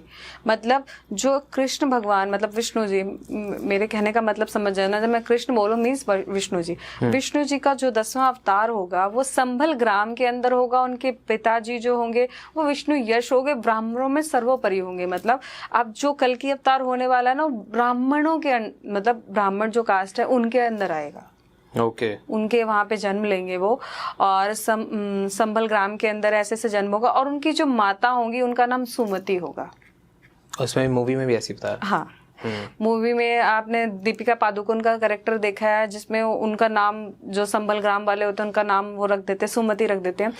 और ऐसा भी है कि संभाला जो उसमें जो जगह दिखाई गई है, वो जगह उस टाइम पे इतनी ज्यादा मारामारी होगी ना कि वो जगह विलुप्त हो जाएगी। जो वहां के वासी होंगे ना वही उस जगह तक पहुंच सकते होंगे, बाकी सबको इजीली फाइंड नहीं होगी वो जगह। और अभी करंट में अगर मैं बताना चाहूँ तो हमारे आदरणीय प्रधानमंत्री जी ने कल्कि के पहले मंदिर का जो संभल ग्राम है, उसके अंदर मुरादाबाद जिले के अंदर संभल ग्राम है यूपी के, वहां पर उनके मंदिर का मतलब शुरुआत कर दी बनाने की। आप ये सोच सकते हैं कि वहां की नींव भर दी जा चुकी है जहाँ पे कल्कि का पहला मंदिर स्थापित होगा। ओके। अब कल्कि का रूप कैसा होगा, वो किस तरह आएंगे, अब ऐसा हर जगह कई जगह पे अलग अलग हमारे दो तीन पुराण हैं जिनमें अलग अलग वर्णन है। जैसा ऐसा लिखा हुआ है कि कल्कि का जो अवतार होगा श्रावण मास में, श्रावण मास के शुक्ल पक्ष की षष्ठी को होगा। श्रावण मास की जब शुक्ल पक्ष की सृष्टि पड़ेगी उस दिन कल्कि का अवतार होगा, और वो अश्विनी मतलब 2-4 जगह ऐसा लिखा हुआ है कि जो उनका नक्षत्र होगा वो अश्विनी होगा। इसीलिए कहते हैं कि जो उनका जो वाहन होगा वो श्वेत घोड़ा होगा, मतलब श्वेत घोड़े पर बैठकर आएंगे वो। और क्योंकि अश्विनी नक्षत्र का जो सिंबल है वो घोड़ा ही है, अश्व ही है। ठीक है, तो वाइट घोड़े पे बैठकर आएंगे, उनके एक हाथ में तलवार होगी, उस तलवार से वो सारे असुरों का नाश करेंगे और खासकर जो मेन कली है उसका नाश करेंगे। और उस टाइम पे जितने भी चिरंजीवी हैं वो उनकी एक एक फॉर्म में उनकी मदद करेंगे। जैसे परशुराम जी चिरंजीवी हैं, परशुराम जी को क्या दिया गया, परशुराम जी अभी भी पर्वतों पर मतलब पर्वत पर बैठकर उनका इंतजार कर रहे हैं, वो तपस्या कर रहे हैं। तो ऐसा बोला गया है कि जो परशुराम जी होंगे उनकी भूमिका ये रहेगी कि जब कल्कि का अवतार होगा उनको अर्थशास्त्र मतलब अस्त्र और शस्त्र का ज्ञान सारा ही परशुराम ही सिखाएंगे। कि वो उनके गुरु कैसे वो उनके गुरु होंगे, आप ये कह सकते हो। कल्कि के परशुराम जी गुरु होंगे जो उनको सब कुछ लड़ना सिखाएंगे, कैसे करते हैं मतलब युद्ध कैसे करते हैं, अस्त्र शस्त्र कैसे चलाते हैं, ये सब चीजें परशुराम जी सिखाएंगे। जो अश्वत्थामा होंगे वो उनके सेनापति की भूमिका निभाएंगे। ठीक है, सबके अलग अलग रोल है जी, हर किसी का अलग अलग रोल है। ऐसे ही बोला गया जो कली होंगे उनकी 2 पत्नियां होंगी, जो उनकी धर्म पत्नी होंगी 2 होंगी, जिसमें से एक रमा, एक वैष्णवी रूपी रमा है और एक पद्मा लक्ष्मी रूपी पद्मा है। जो वैष्णवी रूपी रमा है उनकी अलग कहानी है, और जो पद्मा है वो श्रीलंका से होंगी। श्रीलंका के जो राजा होंगे उस टाइम पर वो उनकी पुत्री होंगी वो, और जो साक्षात लक्ष्मी का रूप होंगी। वैष्णवी रूप में जो रमा है जी, इनकी एक बहुत पुरानी राम के टाइम की मतलब त्रेता युग की पूरी कहानी है। वो कब से तपस्या कर रही हैं, तो मैं उसके बारे में आपको थोड़ा सा बताना चाहूंगी प्लीज। देखो क्या होता है ना, त्रेता युग में जब राम जी सीता जी की खोज में निकल रहे थे, तो वो त्रेता युग में हम जाते हैं, उस टाइम पे क्या होता है कि असुरी शक्तियां इतनी हावी होती हैं, एक दूसरे का नाश कर रही होती हैं। तो जो माँ काली, माँ सरस्वती और माँ लक्ष्मी मिलकर एक शक्ति का निर्माण करते हैं। मतलब एक बालिका के अंदर तीनों अपनी आपस में शक्तियां डालते हैं, और उनको कहते हैं कि तुम दक्षिण भारत में जो राजा रत्नाकर हैं उनके घर जन्म लो और इन असुरों का नाश करो। ठीक है, तो दक्षिण भारत में राजा रत्नाकर होते हैं, उनके घर उनका जन्म होता है, और उनके जन्म से एक दिन जो राजा रत्नाकर होते हैं विष्णु भक्त होते हैं। ठीक है, तो एक दिन उनके जन्म से ही पहले विष्णु जी के सपने में आके कहते हैं कि ऐसी कन्या आपके यहाँ से जन्म लेने वाली है जिसकी भक्ति की चर्चा अकाल मतलब अनंत समय तक रहेगी, जिसके इतने भक्त हो जाएंगे, जिसके दर पे हमेशा लाइन लगी रहेगी भक्तों की। एक ऐसी कन्या आपके यहाँ जन्म लेने वाली है। तो वो जब कन्या वहां पे जन्म लेती है तो जो राजा रत्नाकर होते हैं वो उनका नाम त्रिकुटा रखते हैं। तो उनका नाम त्रिकुटा रखते हैं, और उन्हें पता होता है, तो जैसे जैसे त्रिकुटा बड़ी होने लगती है वो समझ जाती है उनके जीवन का लक्ष्य क्या है। ठीक है, बहुत से असुरों को खत्म करती हैं, और जैसे जैसे वो अपने ध्यान में लीन होती है ना, तो उनको ऐसा लगता है कि वो संसारिक जीवन में रहकर मतलब परिवार इन सब चीजों के बीच में रहकर वो उस लेवल पे नहीं पहुंच जाएंगी जो ध्यान समाधि जिस तरह की आराधना उन्हें करनी है भगवान की, क्योंकि वो विष्णु भक्त होती हैं जी। तो त्रेता युग में ही वो अपने पिताजी से कहती है मुझे समुद्र के किनारे बैठकर तपस्या करनी है, तप करना है। तो उनके पिताजी को पता होता है कि उनकी कन्या बहुत ही अलग है, साक्षात माता का रूप है, तो उनको वो अलाउ कर देते हैं। वो चली जाती है, वो वहाँ पर तप कर रही होती हैं। तो वहाँ पर श्री राम जी जब सीता की खोज में निकलते हैं, जब वो राम सेतु वहाँ बनाते हैं मतलब समुद्र के किनारे जब वो घूम रहे होते हैं सीता की खोज में, तब वहाँ पर वो राम जी को देखकर समझ जाती हैं कि ये साक्षात विष्णु का रूप है। और फिर वो उनसे रिक्वेस्ट करती हैं कि मैं आपके लिए ही तप कर रही हूँ, आप मुझे अपना लीजिए, क्योंकि वो उनसे शादी करना चाहती, विष्णु जी को अपने एज ए पति के रूप में पाना चाहती थी वो। तो राम जी उनको समझाते हैं कि शायद ये समय सही नहीं है, अभी परिस्थितियां ऐसी नहीं है कि मैं आपसे शादी करूं। हाँ, मैं जब वनवास खत्म करके एक बार जरूर आऊंगा आपके पास, और आप उस समय मेरे को पहचान गई, फिर आगे क्या होगा वो मैं आपको बताऊंगा। तो ऐसा होता है कि राम जी का वनवास खत्म हो जाता है और ऐसे ही वो वहीं पर अपनी झोपड़ी बनाकर रह रही होती हैं, त्रिकुटा जो होती है। और राम जी उसी टाइम पे जब वो कहते हैं ना कि मैं वनवास खत्म करके जब आऊंगा, तब राम जी उनको एक नया नाम देते हैं, वैष्णवी। ओके। हाँ, तो क्या उसके बाद वो चले जाते हैं। वो वनवास खत्म करके जब आते हैं, वैष्णवी अंदर अपनी कुटिया में होती है, वो देखती है उसके दरवाजे पर एक वृद्ध आदमी भिक्षा मांगने आया है। तो जब वो वृद्ध आदमी से मिलती है तो वृद्ध आदमी कहता है कि तुम मुझसे विवाह कर लो। तो वैष्णवी कहती है नहीं, मैं तो पहले से ही प्रभु को अपने वर के रूप में मांग चुकी हूँ, मैं उनकी हो चुकी हूँ कि मैं अब किसी और से शादी नहीं कर सकती। तो जो वृद्ध आदमी बनकर आए थे वो साक्षात श्री राम थे। ओके। और फिर वो अपने असली रूप में आते हैं। वो कहते हैं कि देखा, तुमने मुझे नहीं पहचाना, मैंने कहा था तुम मुझे पहचान लोगी तो मैं इस मतलब श्री राम रूप में ही तुम्हारा वर्ण कर लूंगा, मतलब तुम्हें अपना लूंगा। बट ऐसा नहीं हुआ। फिर वो कहते हैं कि शायद इस समय की परिस्थितियां ऐसी नहीं है कि तुम मेरे साथ रहो। मैं श्री राम ही उनको कहते हैं कि तुम जब मेरा कल की रूप में अवतार आएगा, जब उस रूप में मैं आऊंगा, मैं तब तुम्हारा वर्ण अपनी पत्नी के रूप में करूंगा। ओह, तो माता वैष्णो देवी जो है वो माता वैष्णो वो पहले वैष्णवी ही थी। वो माता वैष्णो कैसे बनी उसकी भी एक पूरी कहानी है। ओके, थोड़ा सा जल्दी से बता दीजिए। थोड़ा सा बताती हूँ मैं। पता है क्या होता है कि वहां से उन्होंने वैष्णवी को बोल दिया ऐसा। फिर वो कहती है कि तुम तब तक तप करो। और माता वैष्णवी क्या करती हैं, और वो उनको बताते हैं कि तुम उत्तर भारत का त्रिकुटा पर्वत है, उस पे जाके तप करो, तुम वहां पर वास करो। तो वो वहां पर जाके वास करती हैं, वहां तपस्या करने लगती हैं। तो वो इतनी सुंदर होती है, हर कोई बंदा उनसे मोहित हो जाता है। ठीक है, तो ऐसे उनकी भक्ति और उनकी शक्ति की इतनी चर्चा होती है कि उनके दरबार से लाइन ही खत्म नहीं होती है। तो ऐसे ही उस टाइम पे तो उनकी शक्तियों की चर्चा इतनी होती है कि उस टाइम पे जो गोरखनाथ होते हैं, उन्हें एक टाइम के लिए लगता है कि अब मेरा शासन खत्म हो जाएगा, लोग मुझे पूजना बंद कर देंगे। तो भैरव अपने ही एक उनके यहाँ जो उनके साथ जो साथी रहते होते हैं, उनका बोल सकते हैं छात्र होते हैं इनके, भैरवनाथ के बारे में आप सब जानते हो, वो उनको कहते हैं कि इसके बारे में पता लगाओ ये कौन है और इतना ज्यादा क्यों इसकी चर्चा इस टाइम पर है। तो भैरवनाथ उनसे मिलने जाते हैं, मतलब उनको एनालिसिस करने जाते हैं उनके बारे में। तो भैरव को उनको देखते ही वो उनपे मोहित हो जाते हैं। तो वो कहते हैं कि तुम मुझसे शादी करो। तो वैष्णवी मना कर देती हैं। तो ऐसा होता है कि वो उनके पीछे पड़ जाते हैं। फिर वैष्णवी, आपने देखा होगा, आपको पता होगा, फिर वैष्णवी वहां उस जगह को छोड़कर आगे बढ़ जाती है। वो आगे बढ़ती हैं, उससे दूर भाग रही होती हैं भैरव से। तो जहाँ वैष्णो देवी की यात्रा पे जाते हैं, अब वहां पे वो पहुंचती हैं, उस पहाड़ के नीचे पहुंचती हैं। वहां पर उन्हें बहुत तेज प्यास लगती है, तो वो अपना एक तीर चला के वहां पर पानी निकालती हैं। जो पानी आजकल आप जिसको बाणगंगा बोलते हैं ना, वो माता वैष्णो की खुद के तीर से उन्होंने अपनी प्यास बुझाने के लिए उस युद्ध के दौरान उस जल स्रोत का निर्माण किया था, आप ये कह सकते हैं। तो उसके बाद फिर वो आगे जाती हैं तो वहां पर एक गुफा दिखती है उन्हें, और वहां उसके बाहर ना, जैसे वो गुफा के अंदर जाने लगती है, एक ऋषि दिखते हैं उनको। वो उन ऋषि को कहती हैं कि मैं अंदर तप करने जा रही हूँ और कोई भी इसके अंदर ना आए, ठीक है, अगर कोई भी इसके अंदर आएगा तो उसके जान की हानि होगी, ठीक है। तो उसके अंदर चली जाती है और तप करती रहती है, बहुत साल निकल जाते हैं, लेकिन भैरव फिर भी नहीं जाता है। भैरव को कहता है कि मुझे तुम चाहिए, तो करके माता के पीछे बढ़ जाता है। वो अंदर जाता है, फिर माता और उसके बीच में युद्ध होता है, और जिस युद्ध में वो उसको मार देती हैं, उसका अंत हो जाता है।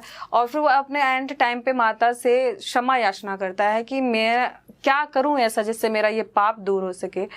तो माता उसको कहती हैं, अब पहले तो मैं आपको भी बताना चाहूंगी, जिस गुफा में बैठ के वो तपस्या कर रही थी ना, आप सब लोग वैष्णो देवी जाते होंगे, अर्धकुंवारी जिस गुफा का नाम सुना ना, माता ने वहीं बैठ के तप किया था। कहा जाता है कि वो वहां छुप के उनसे बहुत उन्होंने महीने भैरव से छुप के, सबसे छुप के वहां बैठ के उन्होंने तप किया था अपनी शक्तियां जागृत करने के लिए।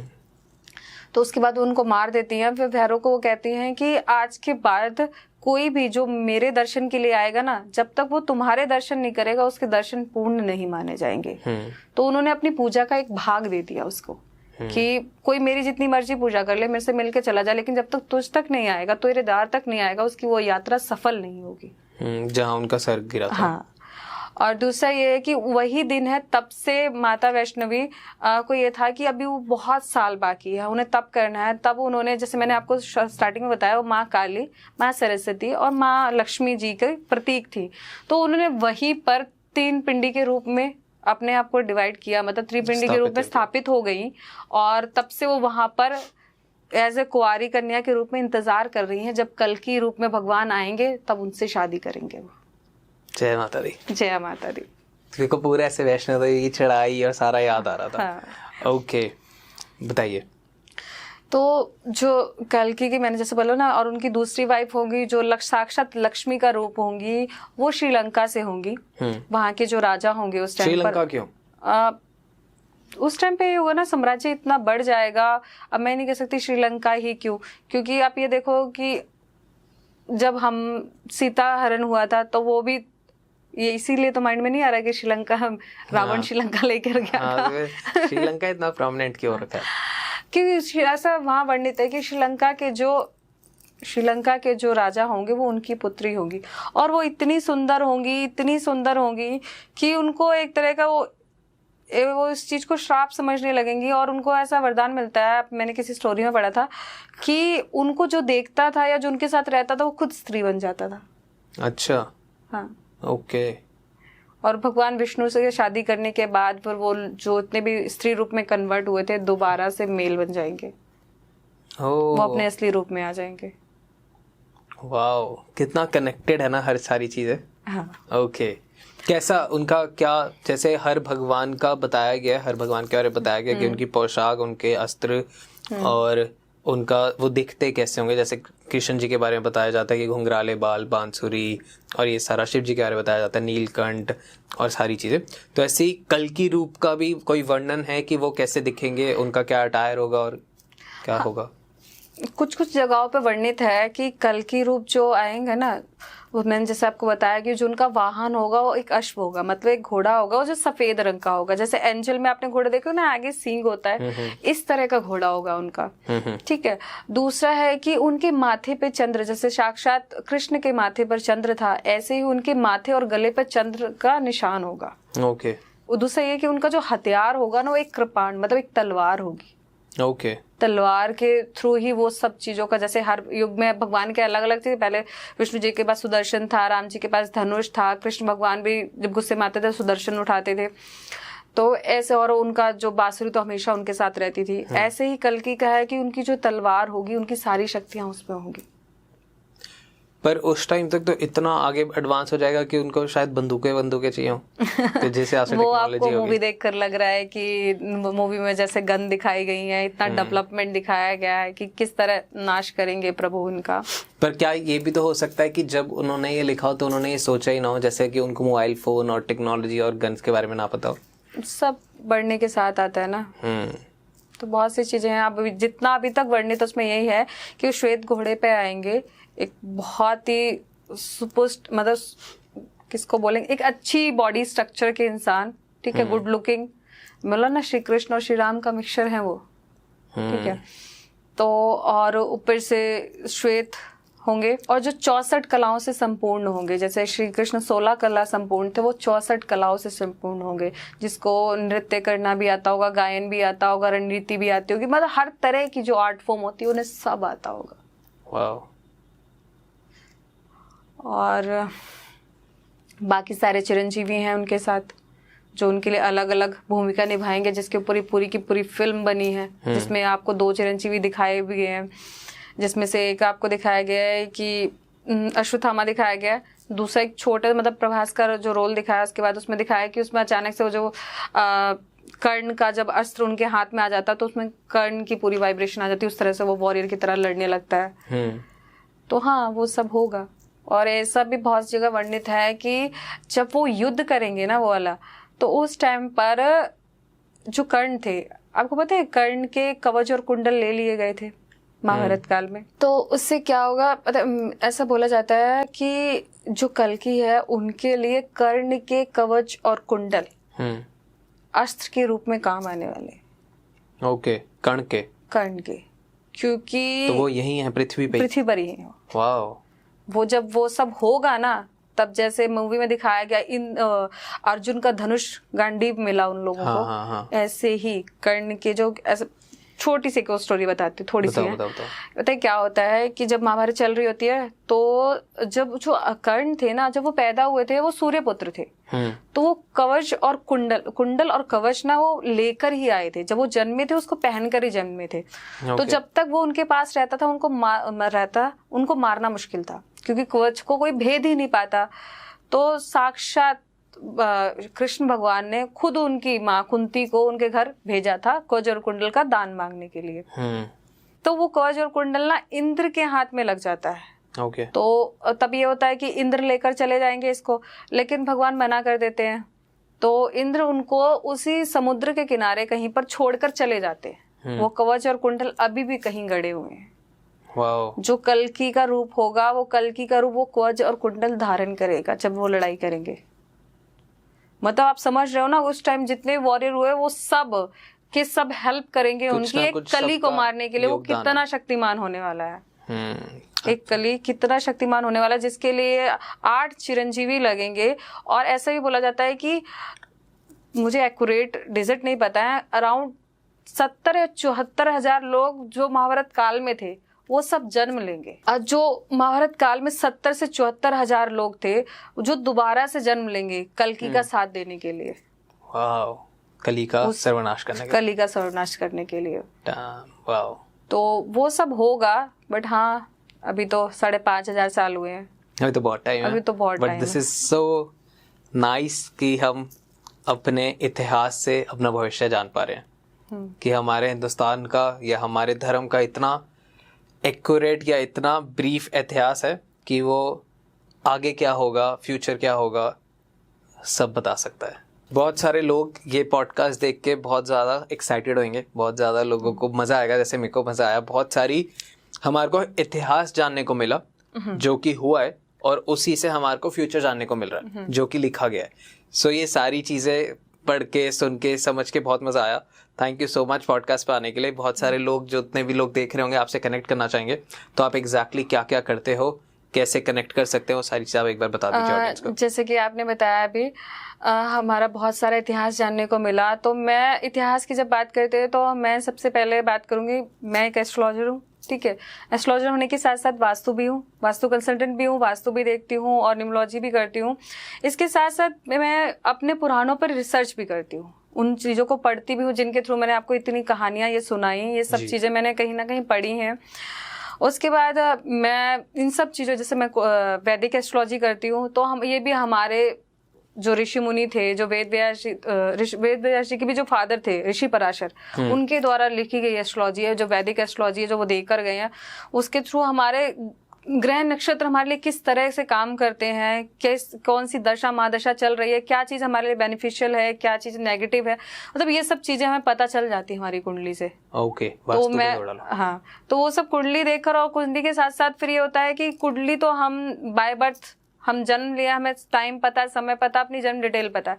अब जिन लोगों को नहीं पता है, या जो अपनी कुंडली में चेंजेस नहीं कर सकते, या जिनको लगता है कि नहीं वो सही नहीं है, तो हम वास्तु के थ्रू उनकी कुंडली को बैलेंस भी करते हैं। उनके घर में, उनके ऑफिस में, या जहाँ भी उनको ज़रूरत होती है, कुंडली के थ्रू उनकी ग्रह दशा को किस तरह हम कुंडली के थ्रू वास्तु करके ग्रह दशा को किस तरह उनके लिए बेनिफिशियल बना सकते हैं, ये भी करते हैं। दूसरा, हाँ, एस्ट्रो वास्तु। और दूसरा ये कि मैं कार्मिक जेम्स, जैसा कि सब लोग जानते हैं, आपको पता है, कार्मिक जेम्स को हम प्रमोट भी करते हैं।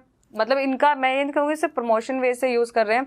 हमने इनका रिजल्ट देखा है, लास्ट 6 मंथ्स में इनका इतना रिजल्ट देखा है कि पर्टिकुलर क्रिस्टल आपके लिए किस चीज़ के लिए काम आ रहा है। अगर आपको धन की कमी है तो आप पायराइट लीजिए, अगर आपको स्वास्थ्य की दिक्कत है, या आप में नींद नहीं आ रही है आपको, या आपके अनिद्रा की दिक्कत है आपको, तो आप एमेथिस्ट पहनिए, और अगर आप में प्यार की कमी है तो आप रोज गोल्ड पहनिए। मतलब अलग अलग मतलब अलग अलग क्रिस्टल अलग अलग फॉर्म में काम करते हैं। तो मेरी रिसर्च इन पे भी चलती रहती है, तो बस यही सब करती हूँ मैं। परफेक्ट। और मैं बताना चाहूँगा हमारे स्टूडियो का वास्तु जन इनसे ग्रह है। So okay, moving on. Thank you so much. आखिरी सवाल सबसे यही रहता है, और आपसे भी यही रहेगा कि how was I as a host, कैसा आपका डॉन टॉक्स का experience? How was your host Varun, आप हमेशा की तरह ही अच्छे हो, ठीक है, और हमेशा की तरह ही कुछ नई चीजें लेकर आते हो, कुछ एक्साइटिंग चीजें लेकर आते हो जिनके बारे में आप चाहते हो कि आपकी ऑडियंस को और अच्छी से अच्छी चीजें पता चले। सिर्फ एस्ट्रोलॉजी ही नहीं, सिर्फ अकल्ट ही नहीं, हमारे वेद पुराण, हमारा इतिहास क्या रहा है उसमें भी आप इंटरेस्टेड हो, तो आप बहुत अच्छा काम कर रहे हो, अपने व्यूअर्स के लिए इतनी अच्छी नॉलेज प्रोवाइड कर रहे हो, तो मेरा एक्सपीरियंस भी बहुत अच्छा रहा है। चलो बढ़िया, thank you so much podcast पे आने के लिए, डॉन टॉक्स हिंदी पॉडकास्ट पे आने के लिए, और आपके साथ और बहुत सारे एपिसोड्स करेंगे। So this lady special podcast, special lady के साथ एक हमने और बहुत बढ़िया एपिसोड रिकॉर्ड किया है। थैंक यू सो मच, खुश रहे, जय माता दी, जय कल्की देव इन फ्यूचर। जय कल्की देव।